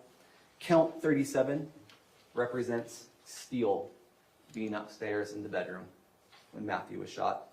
38 represents Cheyenne being in the bedroom upstairs while Matthew was shot. And 39, instruction 39 just simply points out that no one is disputing that Matthew and Tracey were cohabitants. One more thing I may want you to look at on the obstruction charge before we move on from the instructions. That is for planting the knife or the lies. And I want you to consider on that one Tracey's conflicting stories about the knife.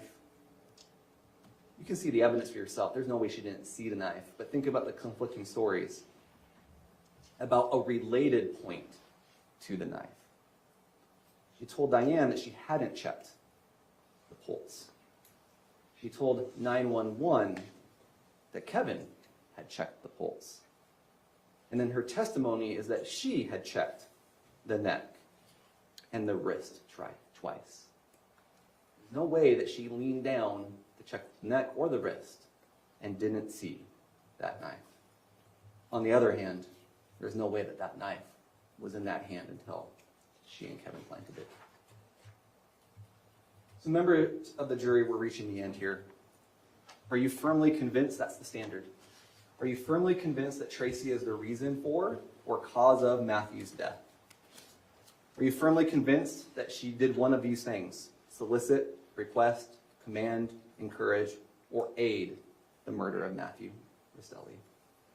I want to end with the words of her co-conspirators.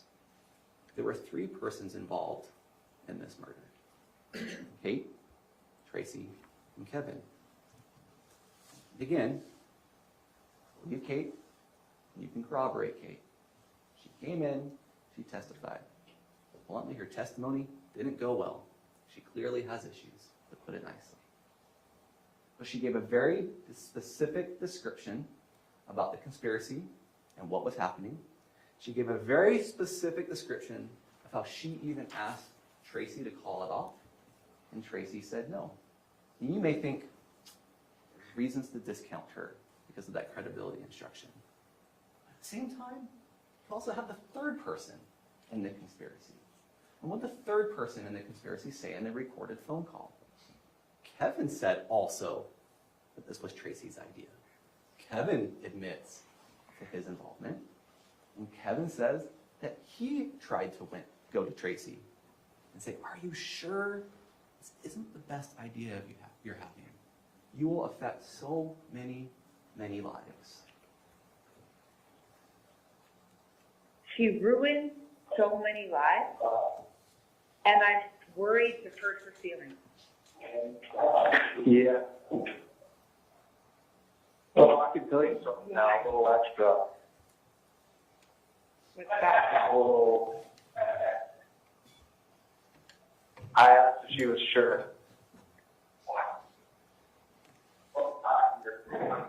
She was sure?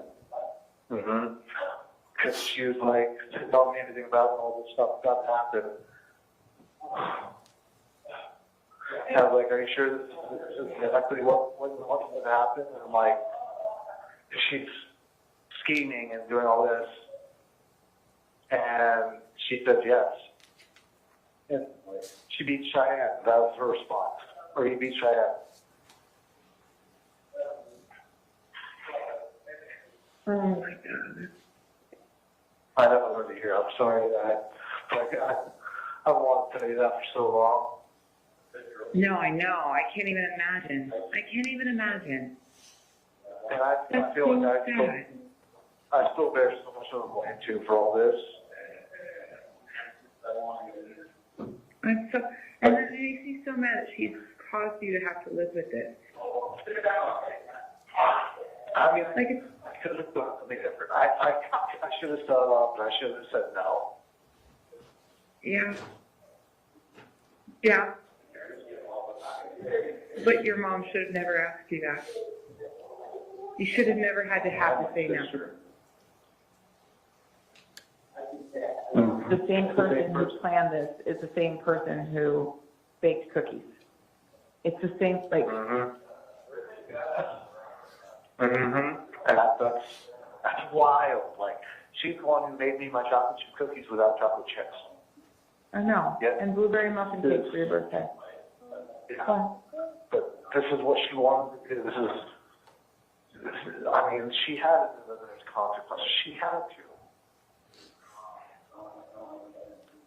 I just don't think, she just doesn't think far enough ahead. She never has. And I think she just is so used to getting rid of everything, she just, I literally warned her. I said, this will change so many lives. You won't even know how many lives it's going to change. oh my God, you said that? That's, wow. Yes. I said, this is a decision you can't take back. I said that to her. Wow. Kevin. Yeah, so there's that. There's You are the fucking voice that. of reason we all wish we could have, like, seriously, that's what Rachel and I were talking about, like, the reason she didn't want to tell us is because she didn't want to hear our opinion. But you gave her the opinion that we would have given her. Like, you,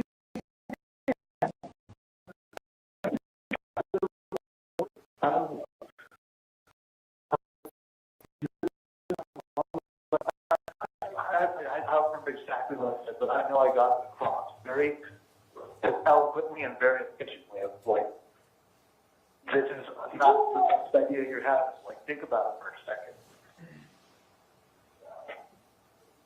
oh my God.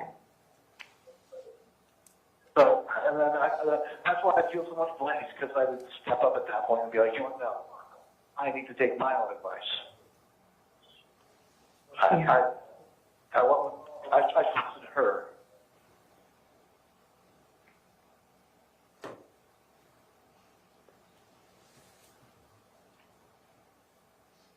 Whose idea was this? Tracey Grist. Whose ruse was it to get Matthew to come to Utah? Tracey. Who manipulated Kevin into shooting Matthew? Tracey. Who had Rachel clear the house and call Tim off? Tracey. Who had Tara Lynn help her create false texts claiming reconciliation and joy over reunion? Tracey. Whose gun was it? Tracey. Whose knife was it? Tracey. Who knew this would affect so many, many lives? Tracey. Who hated Matthew Restelli? Tracey. Who was warned? Tracey. Who can't take it back? Tracey. So whose crime was this? We ask you to find Tracey Grist guilty of murder for causing the death of Matthew Restelli by encouraging it, soliciting it, requesting it, and aiding it to happen. Guilty of conspiracy for agreeing with Kate and Kevin to end Matthew's life. Guilty of obstruction, for planting the knife, and lying to police.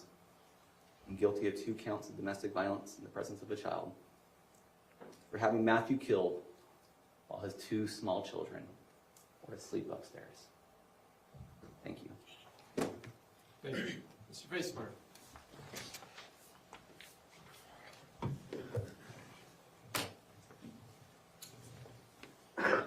That's a lot to digest. It's 2 hours.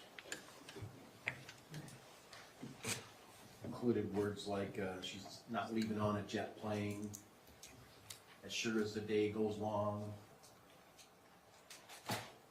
This isn't a joke. This isn't an opportunity to write a novel. This isn't a benefit to come up with great little catchy phrases.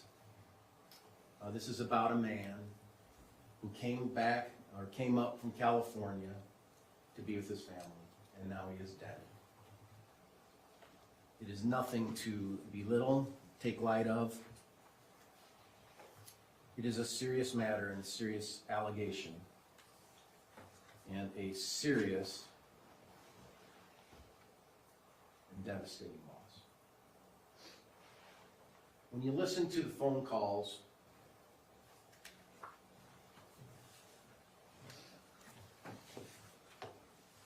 between Kate and Matt on the day, July 12th, they're just happy, you know? Hey, how you doing? I passed the water park. They're just happy. You can tell, at least I can, that he's happy to be getting this over with. What? Of the separation between him and his kids, his babies, and, 3 weeks of probably, in his eyes, hell, even though he had to sort of endure it alone because his wife took his kids. But there's a lot to this story that the state has produced with their big team of people and their big stuff that they have. That certainly is intimidating to anyone faced with these things. And when you look at all the red in that little figure that was presented to you, the graphing, it's because they produced it. It didn't account for all the other text and all the other stuff. It just, they produced the red. They produced it. They present it. They intimidate with it. Law enforcement intimidates with it to try and prove their case as well. And it's intimidating. It's intimidating what could happen when you enter a plea, what could happen when you resolve a case, when they present, you have no choice. Well, today we had a choice. And the choice is to plead not guilty, that I wasn't part of a conspiracy, that there was just a tragic thing that happened. And did it happen? Yeah, it happened.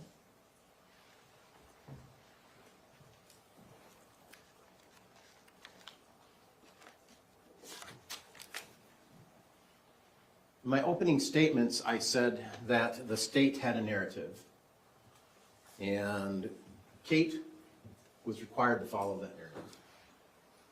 And Kate came here and testified about a big plan. And I referred to it as a messy plan. I was mocked for saying that, frankly. This is a crazy plan. This is ridiculous. This is a plan where they had an idea back in January or February to murder Matt because he doesn't want to go to Disneyland, or in May to murder Matt because he said that Tracey told Kate that she used the smoking camper too much, or that Tracey said to Matt, I want the kids to come for the summer California, and he got mad about that. The reality is, and I think the truth is, and that's what you're here to really weigh out, this has been a volatile family regarding Matt and Kate for a long, long time. Not just a year, not just since 2024, but 23, 22, 21, 19, 18, 17. I mean, these have been volatile about the relationship for a long, long time. It was known to all the family members, every single one. Tim referred to himself as a peacemaker or peacekeeper. Why do you have to be one unless there's not peace, right? Do you have a family peacekeeper? I guess we sort of do in my family, but you know, we really don't have this kind of need to keep peace. I'm a grandpa. I got grandkids. I got in-law kids. I love my grandkids. I love them all. You know, it's great. But the truth is, sometimes I need to tread a little lightly with some of the things I say to my kids. Sometimes I need to tread a little lightly with some of the things I say to my in-law kids. Sometimes I need to tread a little lightly with my little guy who's my little grandson, just because I want to make sure we continue to have a good relationship. Because I love them. And I know all of you know that to be true. You just sometimes have to tread lightly. Sometimes, believe it or not, my kids don't follow my advice. No matter how logical I am. And believe me, I think I'm very logical. But they just don't, because they think they're smart, or they think they have better knowledge about something than me. Sometimes it's really important. Sometimes it's, hey, you need to maybe treat your wife a little bit better. Yeah, those conversations actually occur in my family. They occur between my wife and me, too. So, you know, it's an ongoing process of trying to get things better. But that doesn't lead to some huge conspiracy about murder, when nothing said today talks about the fact that the killer is Kevin. Kevin killed a guy. He shot a guy 7 times. And that officer's testimony, that expert, he talked about how he's trained that you have to unload till the object is not moving. They're trained that because this inclination is not to do that. The inclination is just to shoot. But we never heard anything about Kevin being high on cocaine today. We never heard about Kevin being out of his mind on the impairment of a controlled substance, because that doesn't matter. You know, that's not really a fact. That's not a fact to be considered, I guess. It's a consideration for me, because it makes me think that that guy's not thinking right, that that guy is not thinking properly, that that guy's impaired. Cocaine is a big drug. It's a big drug. Not discussed. Doesn't matter.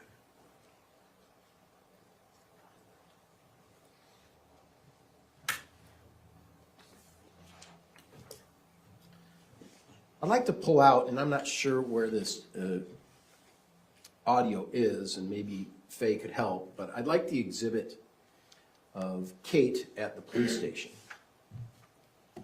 And the reason I would like to pull up this exhibit is because we know what Kate did in furtherance of this plan. She had it all planned out. Indeed, she had until February to plan it out. She was ready to murder him because of the Disney fight, and she was ready to come up with all these ideas. And she included Rachel in that because Rachel, the poor little girl who got, you know, cross-examined, direct-examined by prosecution there, being basically accused of wanting to shoot Matt too. And Tara Lynn. And all the family knows that the real plan is to kill Matt. And the best plan they have is we're just going to kill Matt. Even though we have all this time to prep for it and all this time to prepare for it, we're just going to kill Matt. Nothing else? Well, I'll tell you, I watch enough shows where I could come up with a plan a little bit better than what we see Tracey provide the police when she goes to the police station. Do we have that up? Do you have that up? Tracy. Tracy at the police station. Did I say Kate? My client, Tracy at the police station.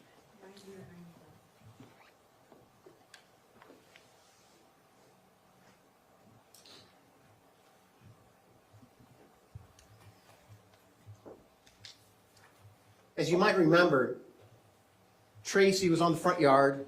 She was talking to law enforcement a little bit. She had her phone in her hand. She testified that she called a police officer. That's probably not true because everything Tracy says is a lie. Tracy probably didn't call the not police officer, the lawyer because everything she says is a lie. However, the lawyer appeared when she wasn't allowed to use the phone any further. So maybe it was true what Tracy was saying, right? She did call the lawyer, and the lawyer came. If we can hit play.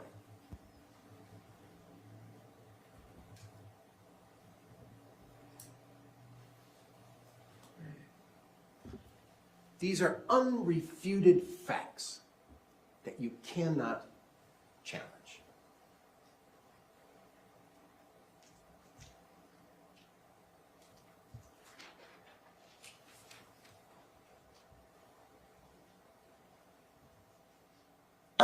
Super did phone just for the meantime. Did want us to take your phone just for right now.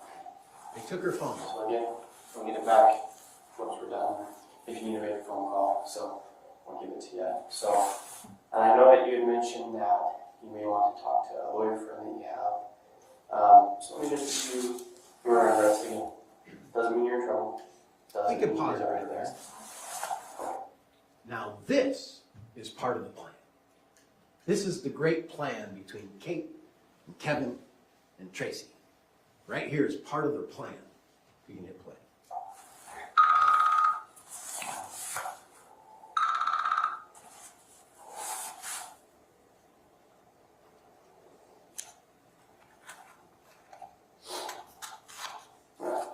So you have the right to read silent. You say you can or use an instrument in court of law.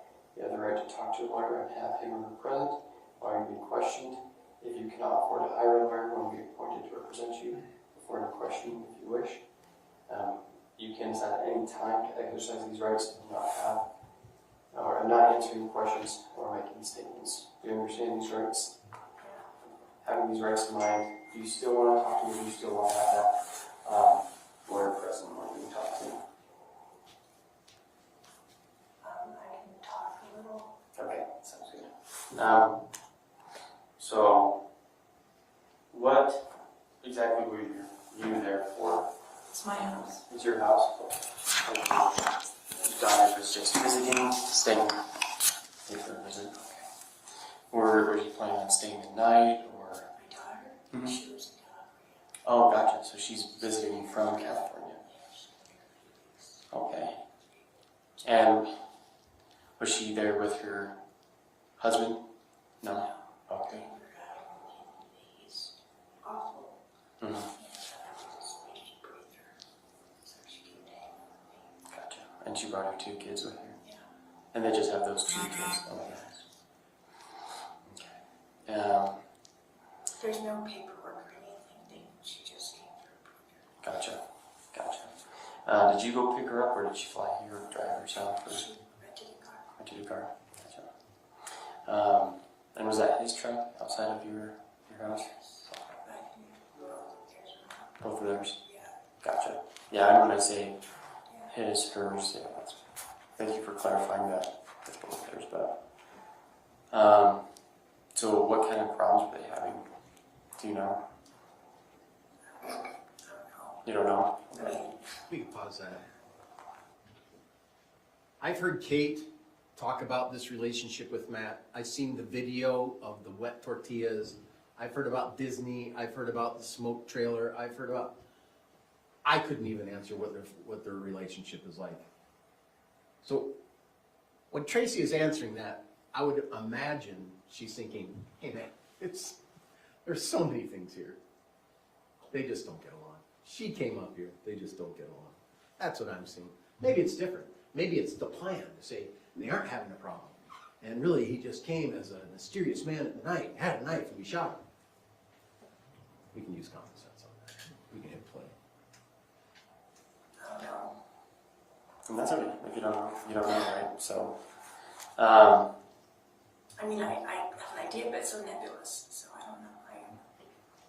gotcha. Well, sometimes little details for us kind of paint the picture and to whatever that exactly happened, right? So that's why I ask. When did he get here to Utah? Do you know? I think about a little bit after 10. A little bit after 10. Okay. And did he call beforehand? Did he text? Did she know he was She on his knew way? he was coming, Okay. and she was going to talk with him. And I was in the kitchen, and next thing I know, he was in the kitchen. He was like, "Hey," I go, "Hi." Do you know if they had a conversation before? Or? I have no idea. Okay. Can I walk through me what was happening when you were in the kitchen? He showed up, and then what happened? I was in the kitchen, and I was sitting on the counter, because I do that, and sit in the corner. Mm-hmm. And he said hi, and then he walked into the other room, but he was acting different. Mm-hmm.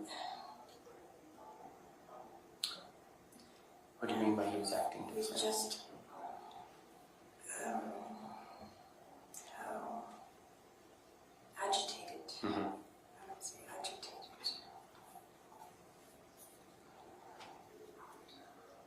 What happened after that, after he walked away? He walked away. Mm-hmm. He said, "Is Katie upstairs?" And I said, "Yeah, she'll come down." That's what the girlfriend. Okay. And what were you doing when you heard the gunshots? Just sitting on the counter. Just in the same spot when you walked in? Yeah. Okay. Well, what did you do after you heard the gunshots? I ran into the bottom of the stairs to go check on my daughter. I thought something might happen to my daughter. Gotcha. And what did you see when you went She downstairs? was on the ground, laying down, face down.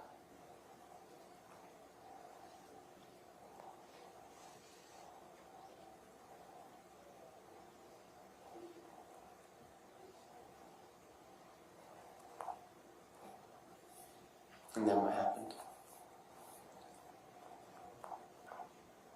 I called 911. Mm-hmm.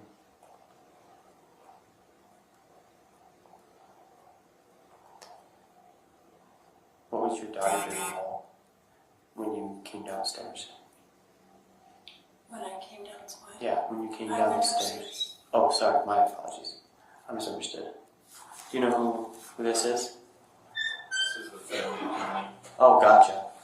Hey, talk to Kevin. Talk to Kevin. Okay. Kevin. So could you take him to Kevin, please? Yeah. There you go. Is that the guy that you were talking about? Oh, perfect. There you go. He's here. Do you want him present? No. Okay, perfect. Sorry, I thought you said that you went downstairs. Gotcha. So you went upstairs to see her when you heard the gunshots. My apologies, I misunderstood you there. Everything happened on the main floor. Mm-hmm. I was in the hallway, and then I went upstairs, and I just said, "Stay here, don't come downstairs." And I went downstairs. And that was to. My daughter Katie, Okay. because I didn't want her to see. Okay. I'm gonna just, because obviously I was confused somewhere, so I'm just gonna back up a little bit. Kind of run me through you sitting on the counter in your kitchen, hearing the gunshots, and then what happened after that. I went and looked in the hallway. Mm-hmm. Or I went to the bottom of the stairs, and that's the hallway. Mm-hmm.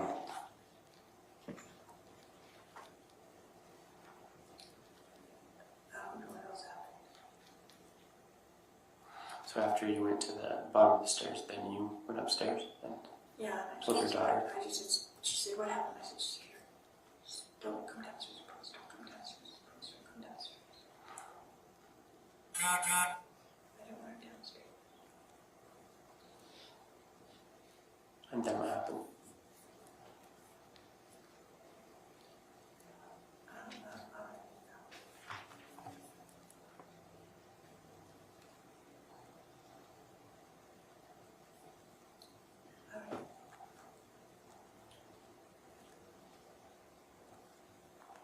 I know I called that a lot. Mm-hmm. Yes, I do see you already on this.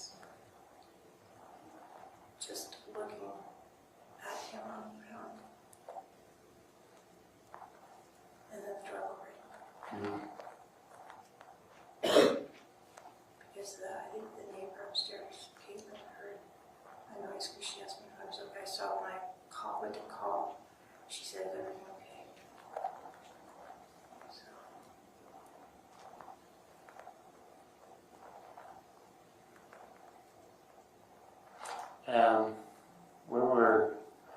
And what's your daughter's name? Sorry, I don't want to keep referring to her as your daughter, Katie. Okay. And you probably mentioned that, but or Caitlin, and I didn't want to get confused. Where were Caitlin's kids at when this happened? Sleeping. Okay. And that's the upstairs level? Where was Kevin at when this was going on? I have no idea.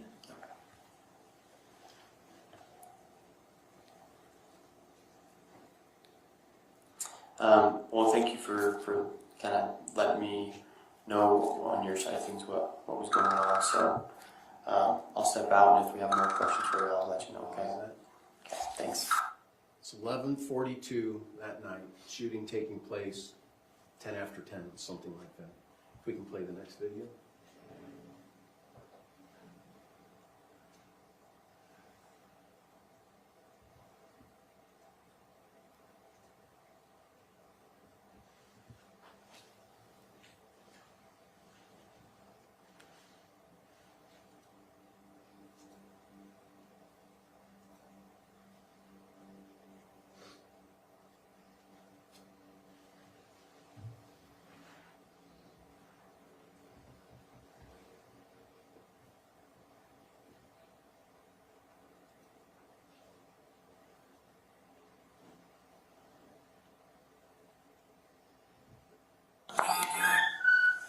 Thanks. Sure. You can have that seat. Okay, Tracy. I just wanted to kind of give some time to kind of think. I know you were saying a lot of I don't knows and stuff like that, but is anything else kind of come to your mind right now? No? Not at all? Okay.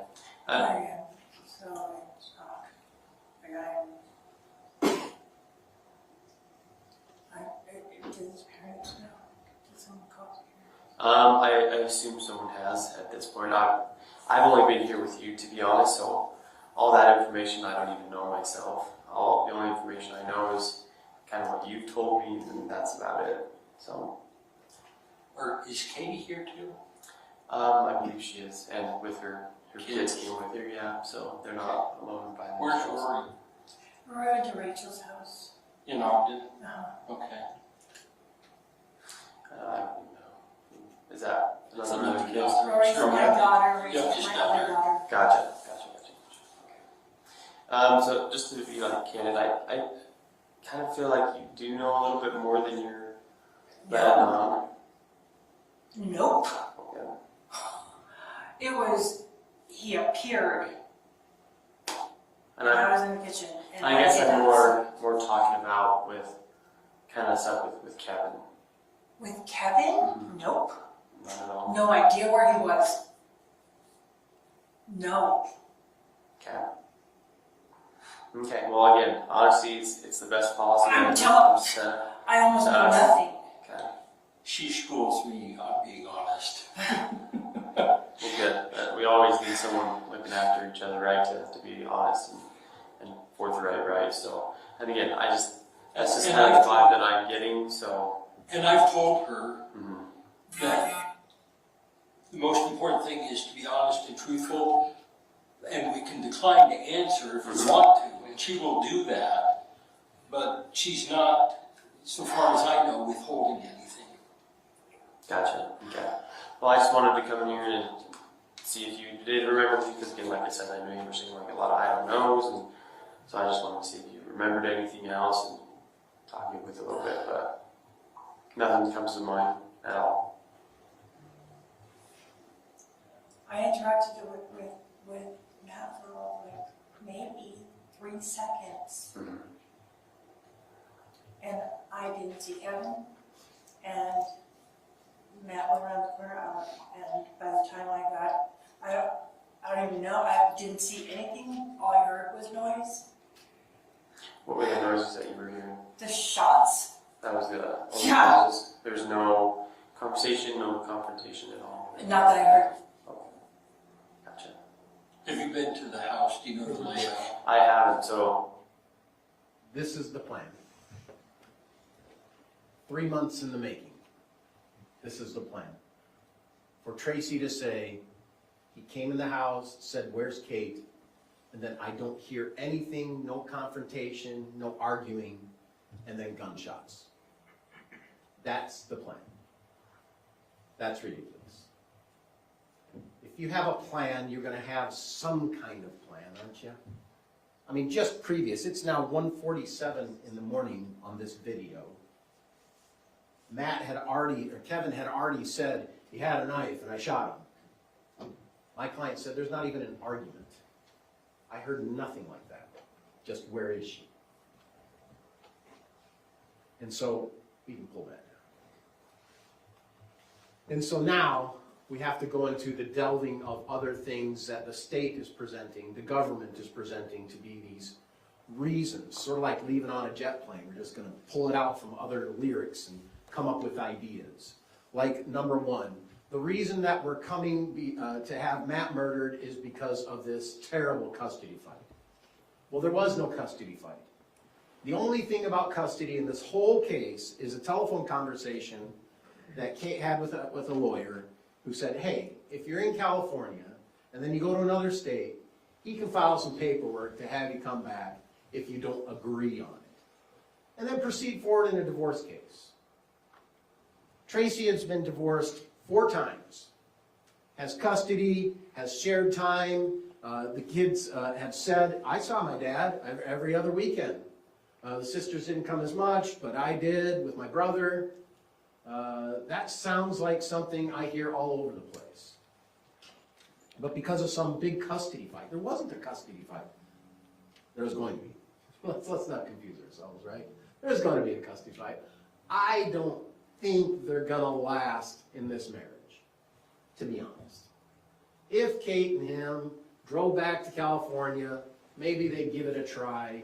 But I honestly think, personally me, her substance use, smoking weed all the time, being high all the time, Matt's trying to get off alcohol and Buddy's alcohol problem, just such a volatile relationship. I just don't see it lasting if this horrible experience didn't happen. Just don't see it lasting. I see obviously a divorce coming on the horizon. I also think that's the reason they have a storage unit, that she had stuff that she left in California, knowing that at one point California is going to have to be a home plate somewhere in relation to the divorce and the kids. So some ruse of this being a big custody fight, it's not a big custody fight. Frankly, we all know where most kids go in custody fights anyway, don't we? Goes with mom. Dads get the weekends and holidays. Matt's not working. Mom's working for an Airbnb sort of as a side hustle job. But the divorce just isn't a custody fight. It's the preliminary. You know what you have when you do a divorce? You have a conversation to talk about the stuff and the kids. That's what you do. The real estate, the TVs if you care, the DVRs if you care, and anything of value if you care. And then the personal things. You always talk about those. Because there are some things that are personal, you know. My mom's ring and my dad's ring and those things. But the big plan, this is it.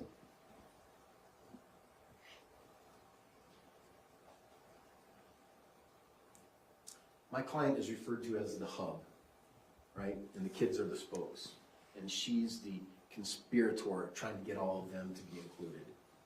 I don't think that's what you heard at all. We heard in the closing that they had time to stage the scene. Well, that's a pretty terrible staging of the scene to say that no one's arguing, no one's fighting, and all we have is gunshots.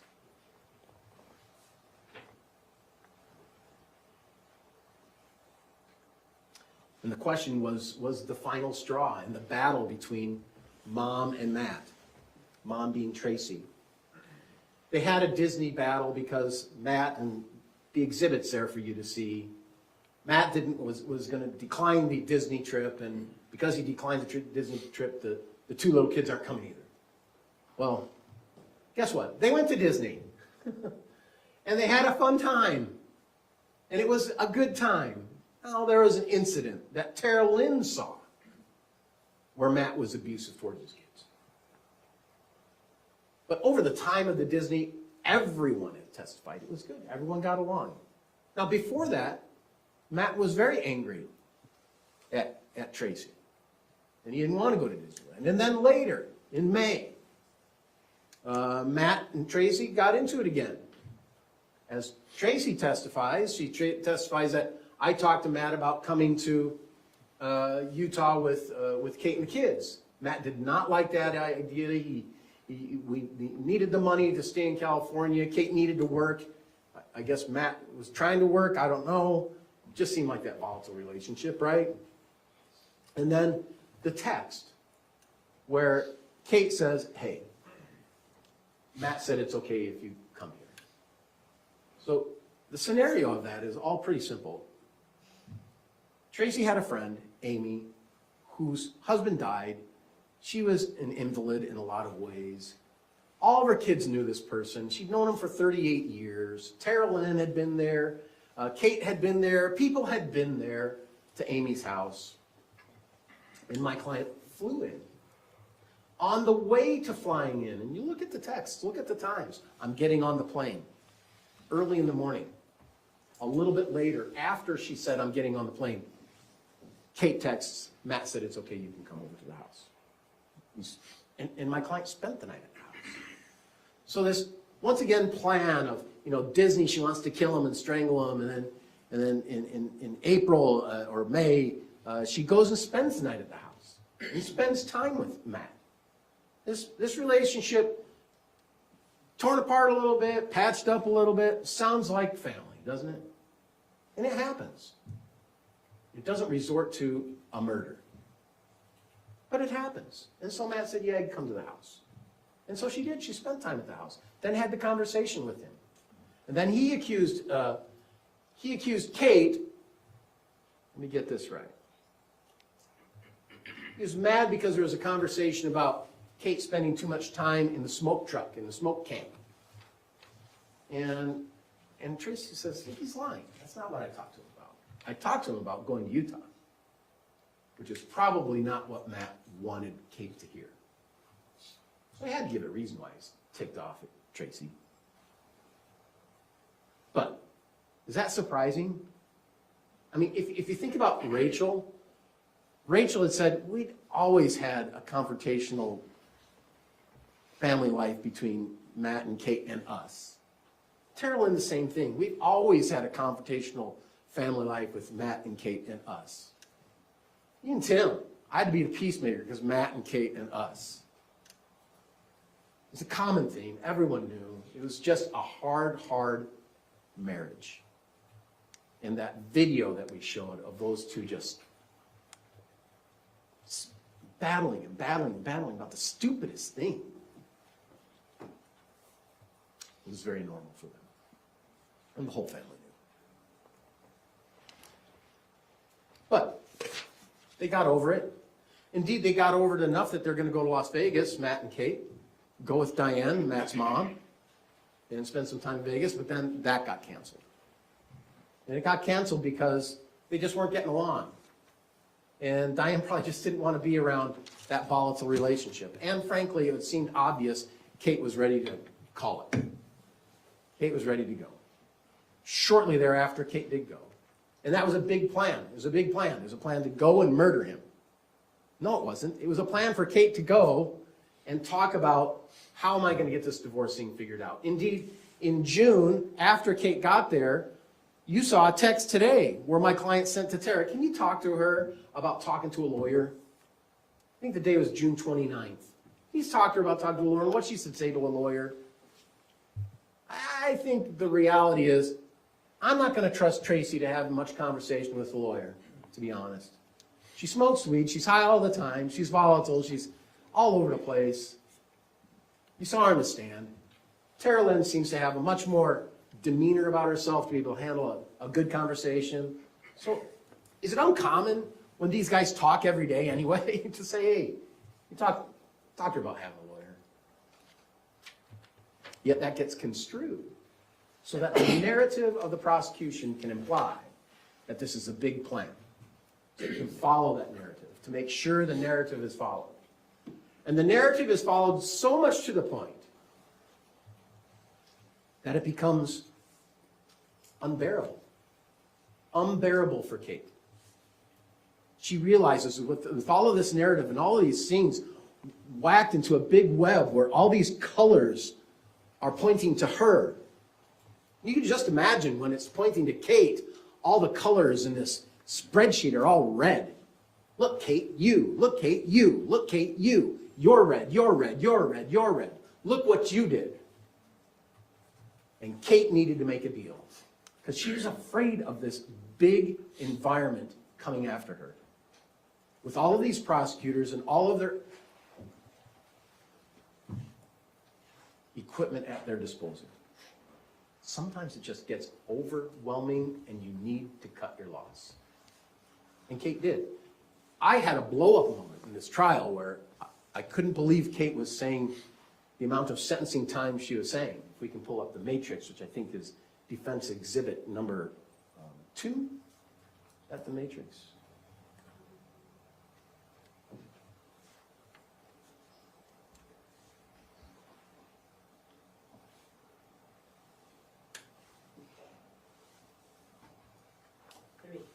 Three. So I lost my stuff for a minute and I had to ask for a break and I had to leave the room. I had to go get my stuff so that I could really, honestly, help Kate be honest. Because at the bottom of this box, it shows 108 months. If you could show the bottom of that box. For her life, she wouldn't agree to that.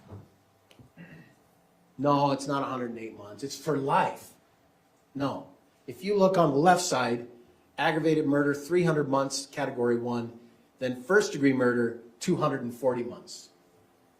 We all know what Kate was charged with. She was charged with first-degree murder, and she ended with a deal of second-degree death, second-degree murder. 10 years off of her sentence. But there was a caveat. And the caveat for her to get 10 years, because Kate's 40, for her to get 10 years, is she had to tell the truth to the prosecution. That was a caveat.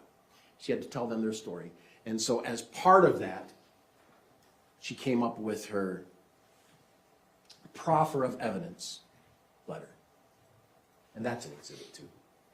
In that proffer of evidence, she talks about never talked to Kevin, never did this, never did that, but yet we had a plan. It was just nonsense. Indeed, not only did she have to have a proffer, which her attorney provided for her, but she also had to give an interview. And when she gave the interview, it didn't go well. And the reason it didn't go well is because police told her, you need to be honest.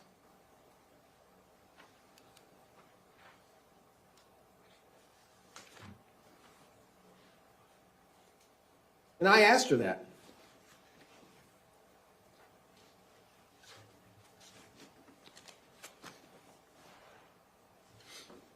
But you had to do something with the plan for him to come to the house. Right. So you knew that, correct? Yes. I want to hear it. Yes. Boy. I made sure he would come inside the house. Yes. Was that part of the plan? Yes. So even in an interview where she's there to tell the truth and give justice for Matt and give justice for her kids, the officer says, I want to hear it. Well, why do you want to hear it if she's saying it? It's because she's making up whatever plan you're telling her to make up. And she'll agree with it because she wants the 108 months. She doesn't want the 240 months. She's willing to do that. It's unrefuted. Unrefuted evidence that she said that the officer said that. I want to hear it. And then, of course, at the end,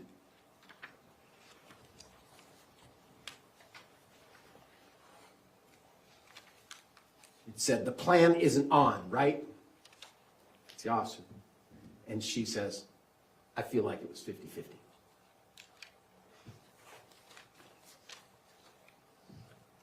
She was just willing to say what she needed to say. She felt overwhelmed by what was presented against her, by a team of lawyers, by a team of law enforcement, by texts. She was overwhelmed with it, and she had to take the deal. She wanted to get out and live, and she wanted 108 months. Well, she declined it for a time, until we took the break, and then I came back and I said, didn't you say that you were getting this deal for 108 months? And then she talked about, well, I'm in prison now, and things are different now.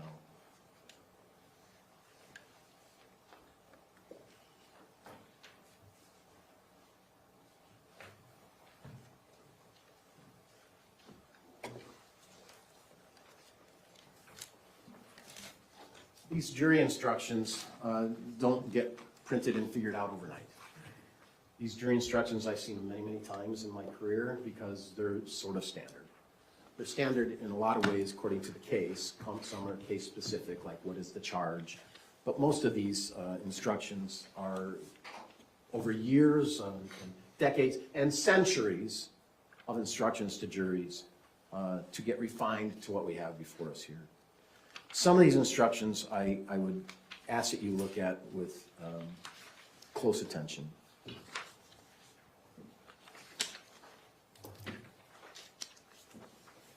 Instruction number 10 is the reasonable doubt instruction. And just for a very quick, I know time's going on, very quick evidence. Evidence has to be decided based on a certain standard. And there's many different standards depending on what kind of case you have. A lot of people don't really realize this, but being a lawyer, I've been trained and I went to school and I figured it out. In criminal cases, it is required that the evidence be proven beyond a reasonable doubt. In America, with TVs, we've heard of that many, many times. But there are many cases that do not require proof beyond a reasonable doubt. But in criminal cases, we want the highest level of proof possible to ensure justice is served. Because if we don't get it right as a community, as a people, the harm of getting that wrong is extreme. But there are other evidences. And so going down the tier is usually, you have to have clear and convincing evidence if you want to have your kids be, or not have, but if the state wants to have the kids be taken away in shelter and provided foster care for some time. You don't need beyond a reasonable doubt, but you need clear and convincing evidence. And then if you get in a car accident, you break your leg, and you want to sue the guy for driving inappropriately, you have to prove by preponderance of the evidence. And preponderance is sort of like a little bit more than 50%, you know. Just need to prove your case better than they prove their case. And then if you want, if you have some other law enforcement things like a search warrants or things like that, you need probable cause. It's less than preponderance, it's less than clear and convincing, and it's all less than the highest standard of beyond a reasonable doubt. In this, it says, the second sentence, it says, there are very few things in the world that we know with absolute certainty. I was wondering about that. You know, I know the lights are on. I know my car's out there.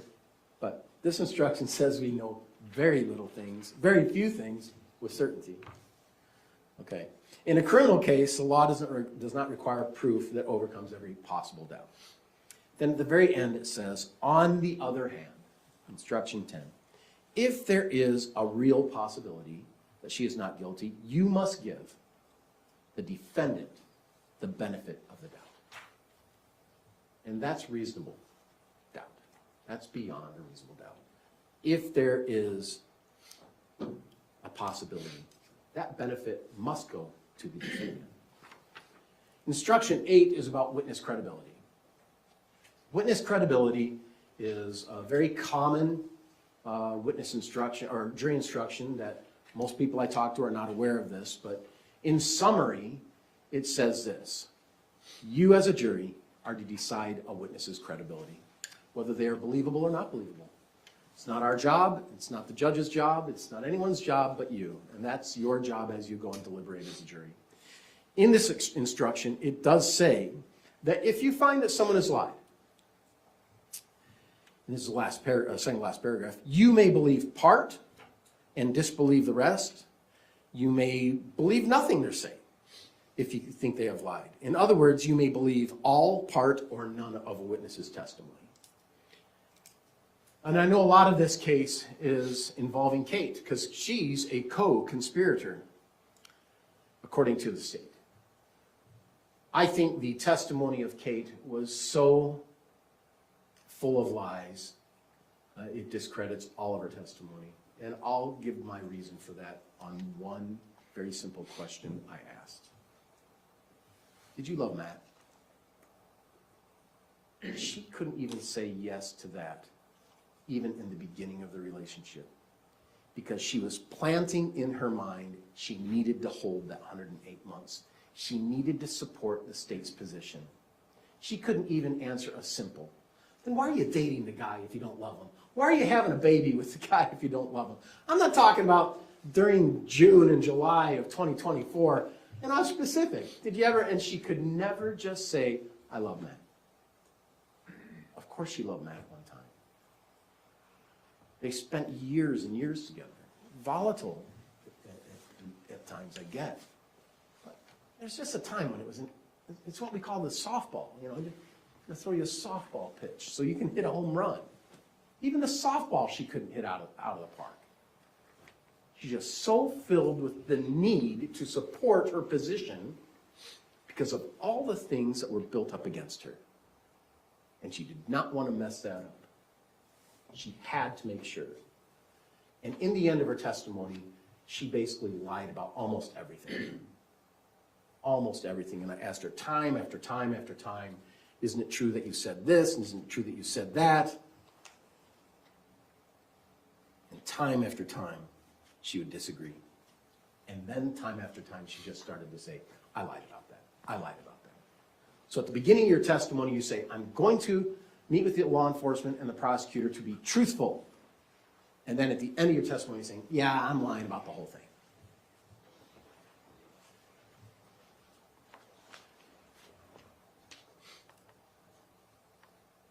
On the other hand, there are some things that are irrefutable. My client spoke to police the night of the event. Irrefutable. You can't dispute it. Unless someone wants to say that was AI who developed it. No one's going to say that. She did. She voluntarily. You have the right to remain silent. Do you want to remain silent? No. Do you have a right to have a lawyer? Do you want to have a lawyer? No, I don't care. Send the lawyer to Kevin. What do you know? What do you remember? She's trying her best to know and remember. And she says, I didn't hear anything. I mean, after he spoke to me, I didn't hear anything. In her testimony here, we had her testimony. She said, I expected Kate to come down when he got here. Now, one thing that some of these texts and exhibits that you saw in the closing was all this communication day of, and how they're finalizing their great plan of murder. But we all know that Tracey wasn't in American Fork. Indeed, Tracey was in Salt Lake at work when she got a text saying he's coming to Utah. It didn't say we need to get ready. It didn't say anything like that. It just says he's coming to Utah. Do you know why that was an important thing? Because no one thought he was coming to Utah before that. Everyone thought there was a different idea. a car rental, I'll fake an injury so I don't have to come. I can't do the car rental. He's not going to come to Utah in the truck. His neighbor's not going to give him a car to do it. He doesn't even have a license on his truck to come to Utah. But the way it's presented and slighted is just not common sense. The truth is that no one thought he was going to come to Utah until he finally says, I'm coming to Utah. Should I come with the starter busted, or should I get the starter? Should I put a new starter in? Do you remember that part in the phone call? He said, I have the starter. The starter should be good and take me time. And so he doesn't leave California till like noontime. And he has to drive from Temecula all the way to American Fork, beginning at noon. I mean, it can be done, and it was done, right? He did it. I've almost done that. You know, it can be done, but man, I usually want to leave earlier in the day. He had nothing going on. I guess he had to take care of the dogs or take care of the truck or those things, but there was no plan for him to come to Utah. There's no plan for him to come to Utah and let's murder him today. Although, in the closing, we hear about it all being a huge plan. There is no plan. The plan was simple. Kate, you need to get off your ideas and just figure out what you're going to do with Matt. Because you're in my master bedroom, you're taking your space away from me, you need to have some finalization. Love ya. But there has to be something done. Because it's not working the way it's working. That's reasonable. Witness credibility. I always like to say closing arguments because I just want you to know that everything I say is not evidence. It's just argument. Even though it might sound like evidence, it's not. It's just argument. And the prosecutors, it's just argument as well. My client chose to testify. She chose to tell you what she wanted to. She didn't have to. She could invoke her Fifth Amendment right and not say anything. And I could have said, ladies and gentlemen of the jury, my client chose not to testify. However, she did testify. She testified when she spoke to those police officers. And here's what she will say about that. Could have always done that. But she wanted to tell you the truth. She wanted to tell you, I have a confrontational relationship with Matt. But sometimes it's not. I love my kids, and Matt's part of the family. We all got a t-shirt. And the truth is that we do have confrontations. And the truth is, yeah, I said, I want to strangle him. He's going to cancel the Disney trip.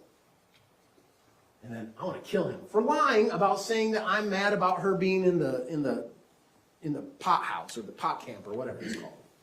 She said, I never said that. I said to him that, hey, be good if Kate came to Utah in the summer and spent some time with the grandkids and the other cousins, which he did not like.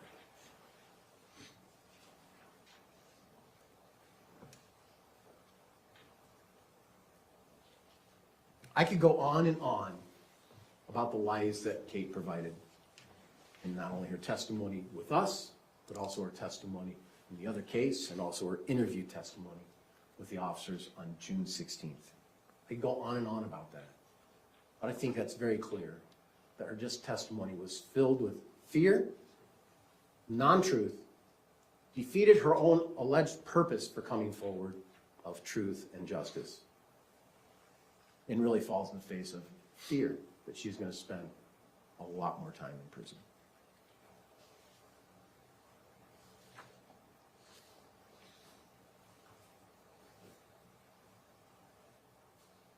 Instruction 13 is mental state. In the third paragraph, it says, for each offense, the law defines what kind of mental state, intentional and knowingly. And in this case, that's required as well.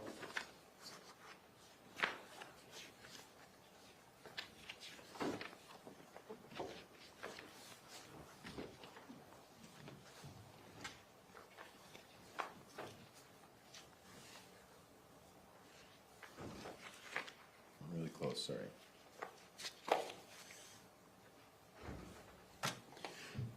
In instruction 28, it's titled Mental States Defined. And this gives really some good instruction. A person acts intentionally when they engage in certain conduct or causes a certain result. Well, I know someone who engaged in certain conduct, and it was Kevin Ellis. Kevin Ellis grabbed a gun and he shot an unarmed man that he said had a knife. And he shot him 7 times. And it caused the result of his death. A person acts knowingly if he is aware of the conduct, aware of the particular surroundings, aware that the conduct is reasonably certain to cause a result. My client testified, to be truthful to you, that she was not aware of that conduct, that she was not aware Kevin was intending to get a gun and kill Matt. Indeed, she was hoping that Kate would be coming down soon to greet Matt because she wasn't exactly sure when he was getting there, but he's going to be there soon. And the inference of that intent.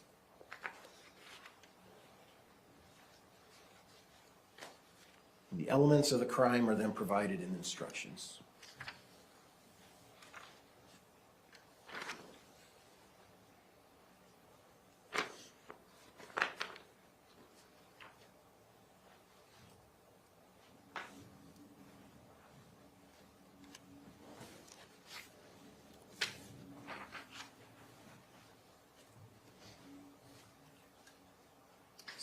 Instruction 31.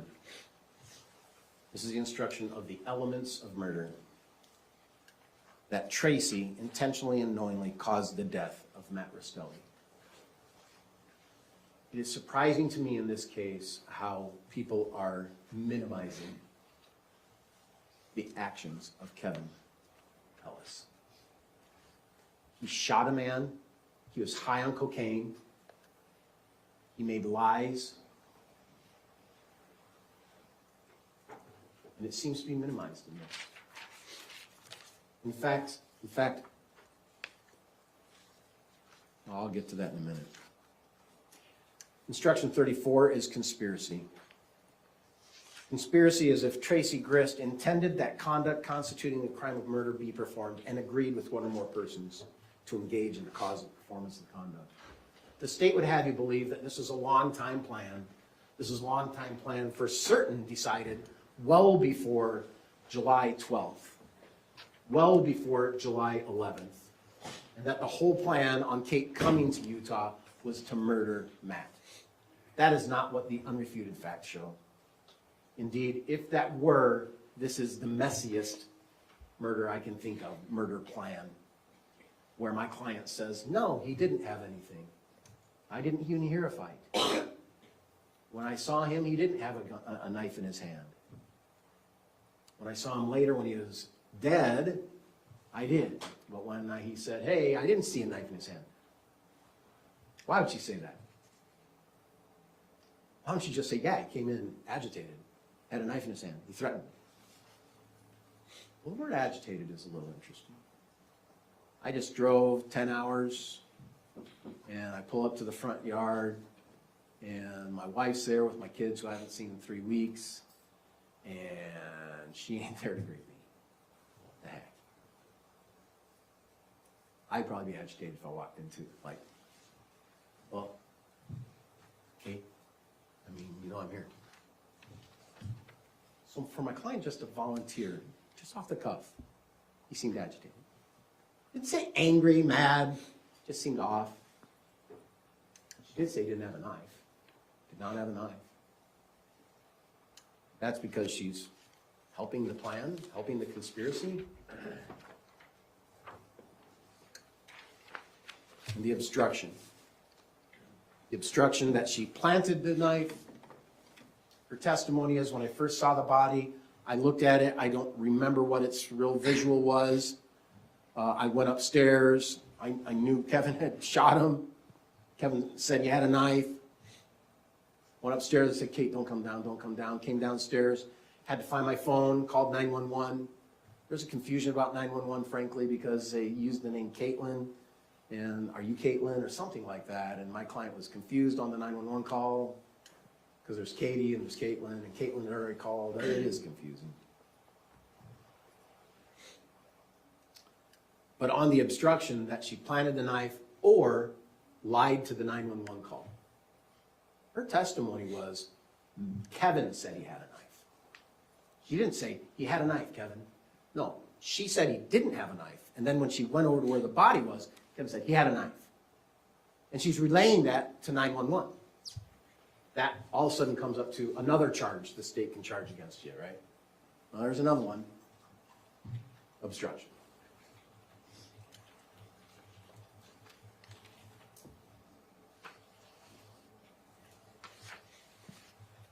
There's another one.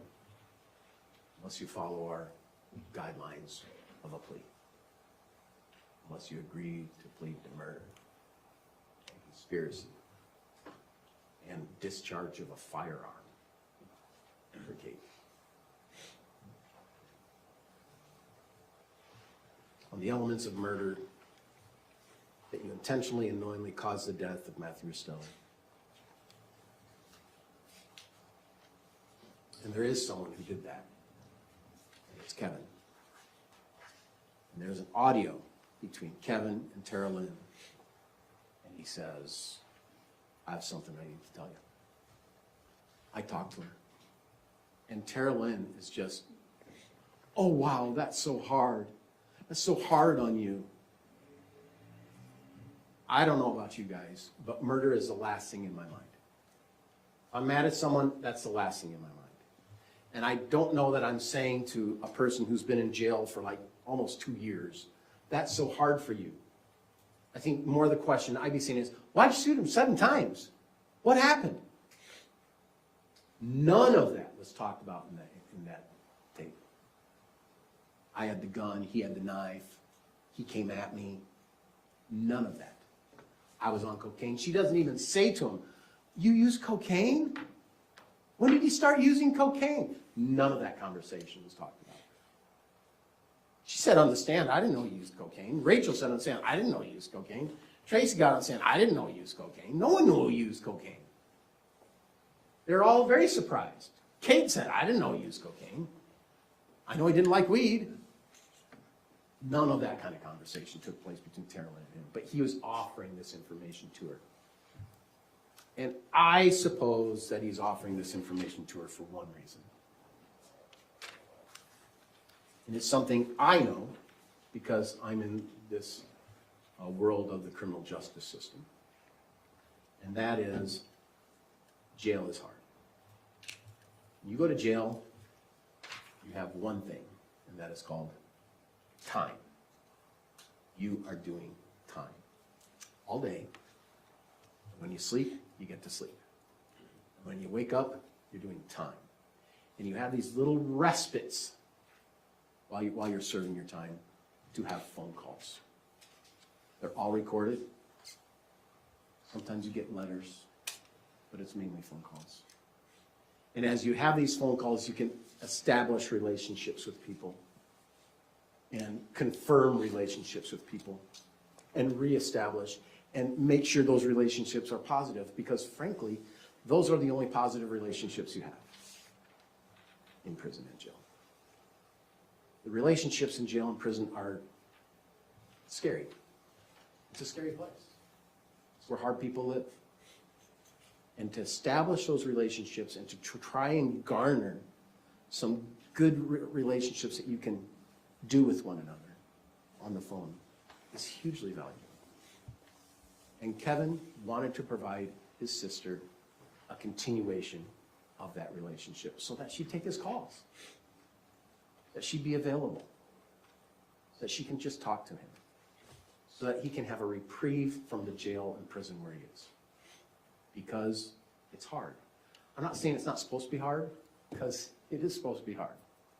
But the truth is, it is hard. And it's hard because that's what you want. You want to lock people up so they don't have the opportunities to hurt. But he never accepts real responsibility except, I should have said no. I should have this. I should have that. And then Tara Lynn says,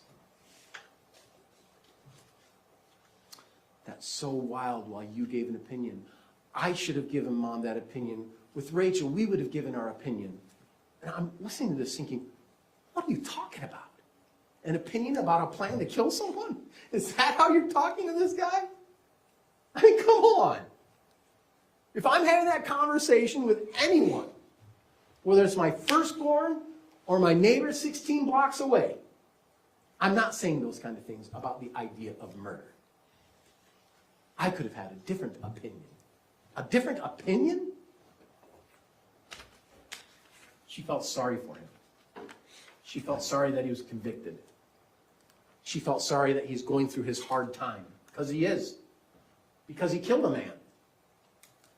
Because he killed a man while he was high on cocaine. Because that's what happened. There's plenty of talk of harm. I'm going to strangle him. I'm going to kill him. I'm mad at him. Got my tortillas wet. There's plenty of talk about harm and anger and volatility. But there's no plan to kill Matt. The plan for Matt was to come and have a conversation with Kate, and she was intimidated by the whole process because her name on their spreadsheets was red, red, red, red, red. You're going to do a lifer. And you know what? We'll give you 108. And you've already done 2. That's wrong. 108 months, you've already done 2 years. We'll give you that. But you need to give us what the plan is. And what you said, as a 50-50. That certainly doesn't seem like a plan to me. That seems like you just don't know until a dude on coke decides to grab a gun and kill a man. I would ask that you find Tracey Grist not guilty. The state has not proven this case. What they've done is they've created a huge web to try and create a narrative that they got some people to follow. And it's just not what is the truth. Thank you, Mr. Freestar. Can I see you and Mr. Pomeroy up here for a minute, please?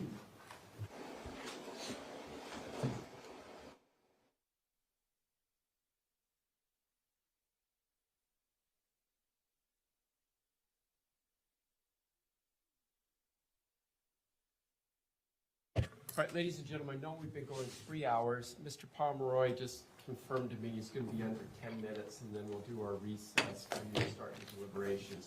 We will have, is it here yet? We are ordering in lunch for you, so we will have food for you. Mr. Pomeroy, rebuttal? Yes, Your Honor, we're just putting up one exhibit and I'll be ready. Thank you.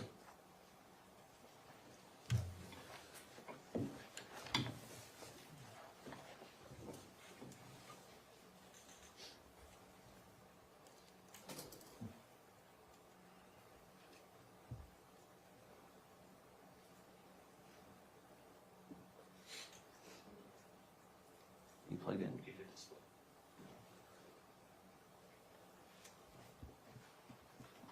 Make it full screen.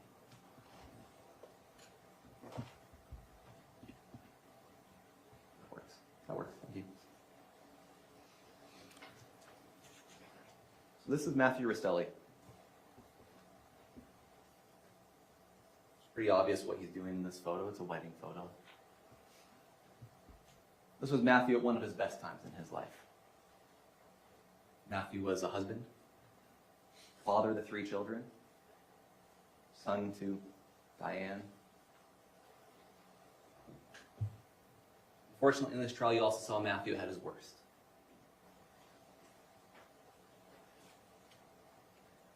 But what Matthew was at his worst is what earned him the nickname Olaf. The talkative, friendly, yet obnoxious snowman from a Disney movie. No one feared Matthew, not really. Made fun of him. Didn't fear him enough to be that worried when he was coming up. None of the family who wasn't in the home and part of the conspiracy thought to call the police. No one checked up on him after he got there for a long time. So why is it that Matthew Restelli ended up dead?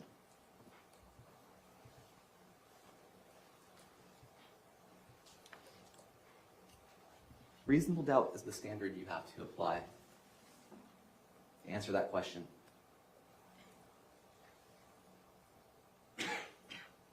Think about reasonable doubt. It's not imaginary doubt. You can't just say a whole bunch of stuff and distract from the evidence. You have to base it in the evidence.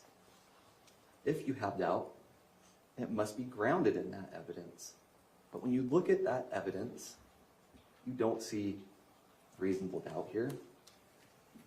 There's a lot talked about the plan. See, never said it was a long-term plan. There was a lot of stuff that built up to that pivotal moment when there was a plan. There was a lot of bad blood, so to speak, that built up until Kevin was willing to shoot Matthew. A lot of bad blood that built up, things that happened until Tracey had had enough of that annoyance she called her son-in-law. It was called the messy plan. Quite frankly, looked pretty good. Utah, shoot, intruder. He had a knife. No one was home. Problem was the neighbor who called 911 too soon. Everything went haywire after that, and the plan fell apart.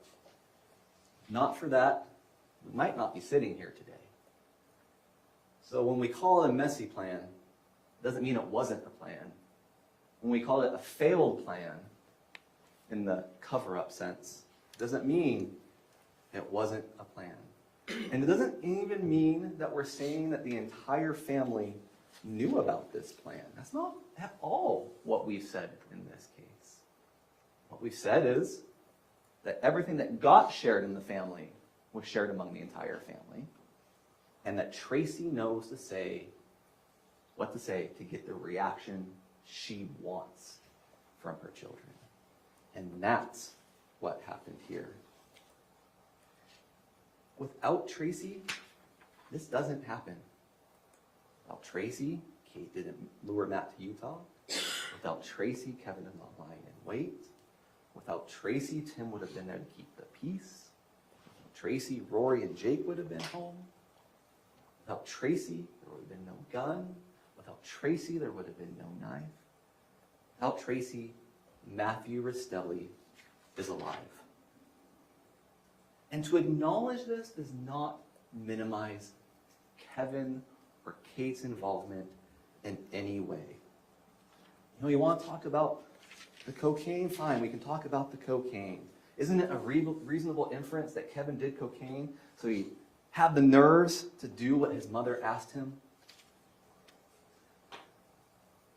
There's a jury instruction that hasn't been looked at too much. Instruction 24. There has been evidence to suggest that persons other than the defendant may have been involved in the crime for which the defendant is on trial. Your duty in this case is to decide only whether the prosecution has proven beyond a reasonable doubt the guilt of the defendant who is on trial. Kate pled guilty. Kevin was convicted. Your only duty to ask Tracey was tried to this murder. And Tracey was tied to this murder. The plan went to hell. The plan didn't work. And Kevin was mad at her. Exhibit 131. Please tell Kevin that if he is mad at me and doesn't want to talk to me, he doesn't have to. I'm mad at me too. The defense said this is a case about a man who came to be with his family. There's truth in that. This case is also about control. Tracey's control over her daughter, Kate. Tracey's control over her son, Kevin. And Tracey's control over her entire family. And ultimately, her control over whether Matthew Restelli lived or died. The evidence in this case shows how she used that control. The law in this case tells you what that means. And your verdict should reflect both. Thank you. Thank you, Mr. Pomeroy. Ladies and gentlemen of the jury, we're almost ready for you to start your deliberations. There are a few housekeeping matters I need to go over with you first off. As you all know, the jury notice that was sent out to you stated this is scheduled to be 3 weeks. It's not been 3 weeks. The attorneys tell the court how long it's going to be, and I scheduled the time for them. They were more efficient than they anticipated. But because we had a 3-week trial scheduled, it's not uncommon, in fact, it's prudent for us to select what are called alternate jurors. Indeed, about 2 months ago, I had another multi-week jury trial scheduled, and partway through that trial, we lost a juror. But for having an alternate juror, we would have had to start the trial over again. So it's very prudent to keep the case moving forward. It's a prudent use of judicial resources, which means it's a prudent use of your taxpayer resources. We selected 2 of you to be alternate jurors in this case just because of the length of the case. The 2 of you that I'm going to identify in a moment or two, your jury duty service is not over, even though they excuse you to go home, grab your belongings and go home. Because the jury is still working, there still is, although probably remote, there still is an opportunity or a chance that one of them may have an emergency at home. Say, I have 5 kids. I remember getting a call from my wife one day, and one of our children had fallen off the bicycle and broke his arm, and she was on the way to the hospital. I don't want to jinx any of you with young children, but if that were to happen, we would, of course, excuse you to go to the hospital and check out, make sure your child's doing well. And that what would happen then is that we would call the next alternate juror in line to come back to the courthouse, and they would start deliberations with you so that we wouldn't have to retry the case over. So for our 2 alternate jurors, the admonition order about forming an opinion about the case, talking about the case, researching the case, using social media, that is still in play, and that order is still there until we call you when the jury has reached their decision, or if we need you to come down. Now, before you leave, I'll ask you to give to my bailiff your cell phone numbers, and we'll call you one way or another unless it's late. If it's late, we'll call you the following morning, but we'll call and let you know what the jury's verdict was or is going to be as a courtesy to you. And once you receive that phone call, then my order to the 2 alternates, or 1 if we need to bring you in, or none if we bring you all in, will go away at that point. And then you'll have the freedom to talk about the case, do research, or just move along and not even think about the case anymore. But the 2 alternate jurors that were selected randomly, this isn't something I do or the attorneys do, it's the computer system that does it, is juror number 40, Mr. Ballard. Could you raise your hand? And juror number 41, Ms. Bitton. You can raise your hand. So you 2 are our alternates. Please make sure that you give to my bailiff your phone numbers, and with your names, of course. We'll call you if we need you, or we'll call you, as I mentioned, once we have a final verdict. Please take my order about not talking about this case seriously. And please also do not feel like your time is wasted, that you just spent 7 days doing nothing and now you're going back and wondering what that was all about. If you think about how many days we've spent and how many witnesses you've seen, and you've seen how much time and energy the attorneys have put into this, it's an extremely complex and expensive proposition to try a case. If we had to do it again, it would be several months out before my calendar would accommodate this length of the trial, and because of judicial resources and taxpayer resources, we try and be efficient in that time frame. So your service was valuable, is valuable. The advantage is that you don't have to complete the jury deliberations, and more importantly, you're done for state jury selection for the next 2-3 years in Utah County. However, if you move out of the county, the clock starts all over again and you can be selected. So if you move up to Salt Lake or down to Juab, you get that notice, you start all over again. Of course, federal court is a separate sovereign, and they can call you in regardless of your service. And if you have a justice court in your city, you may be called in for that justice court. That in mind, that is the process. And so you 2, you can grab your belongings, say goodbye, don't talk about the case, and then give the information to my bailiff, and we'll escort you out. The other 8 of you, we've got pizza, is that correct? We've got pizza ordered in. It should be here shortly if it isn't here already. You take your instructions back in with you. The attorneys and my staff will put together the exhibits. It'll take a little bit of time, but we will get those back to you. Electronic exhibits will be brought back on a neutralized laptop so you can look at those as well. With that in mind, if you'll swear in our deputy, please. In Do solemnly swear that you will take charge of this jury and take them to some private and convenient place where they may deliberate upon their verdict, allowing no one to speak to them, nor do so yourself, unless ordered by the court, and return them into court when they have reached the verdict. So help you God. I do. Thank you. All right, Deputy, if you'll take the jury out, please. All rise. Thank you.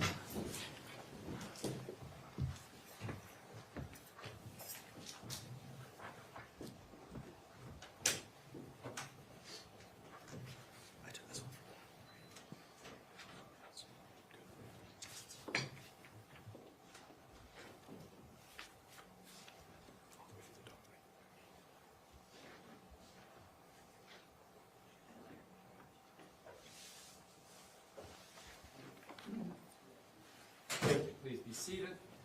Thank you, counsel. Appreciate the four of you and how you tried the case. It's very professional. I watch as I'm listening. I hear you use your first names. It shows me how professionally you're working with each other, that you're not fighting even when you have disagreements. This would be a good case for young law students to study on how to get along and work and try a case. For instance, the state's paralegal was doing all the exhibits for Mr. Facemeyer. That just once again shows the professionalism for both teams. So thank you so much.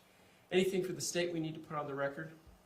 No, Your Honor. Anything from the defense? No, Your Honor. Thank you. Once again, well done. If you would, counsel, come up and meet with Faye briefly to make sure that we have all the exhibits organized and put together.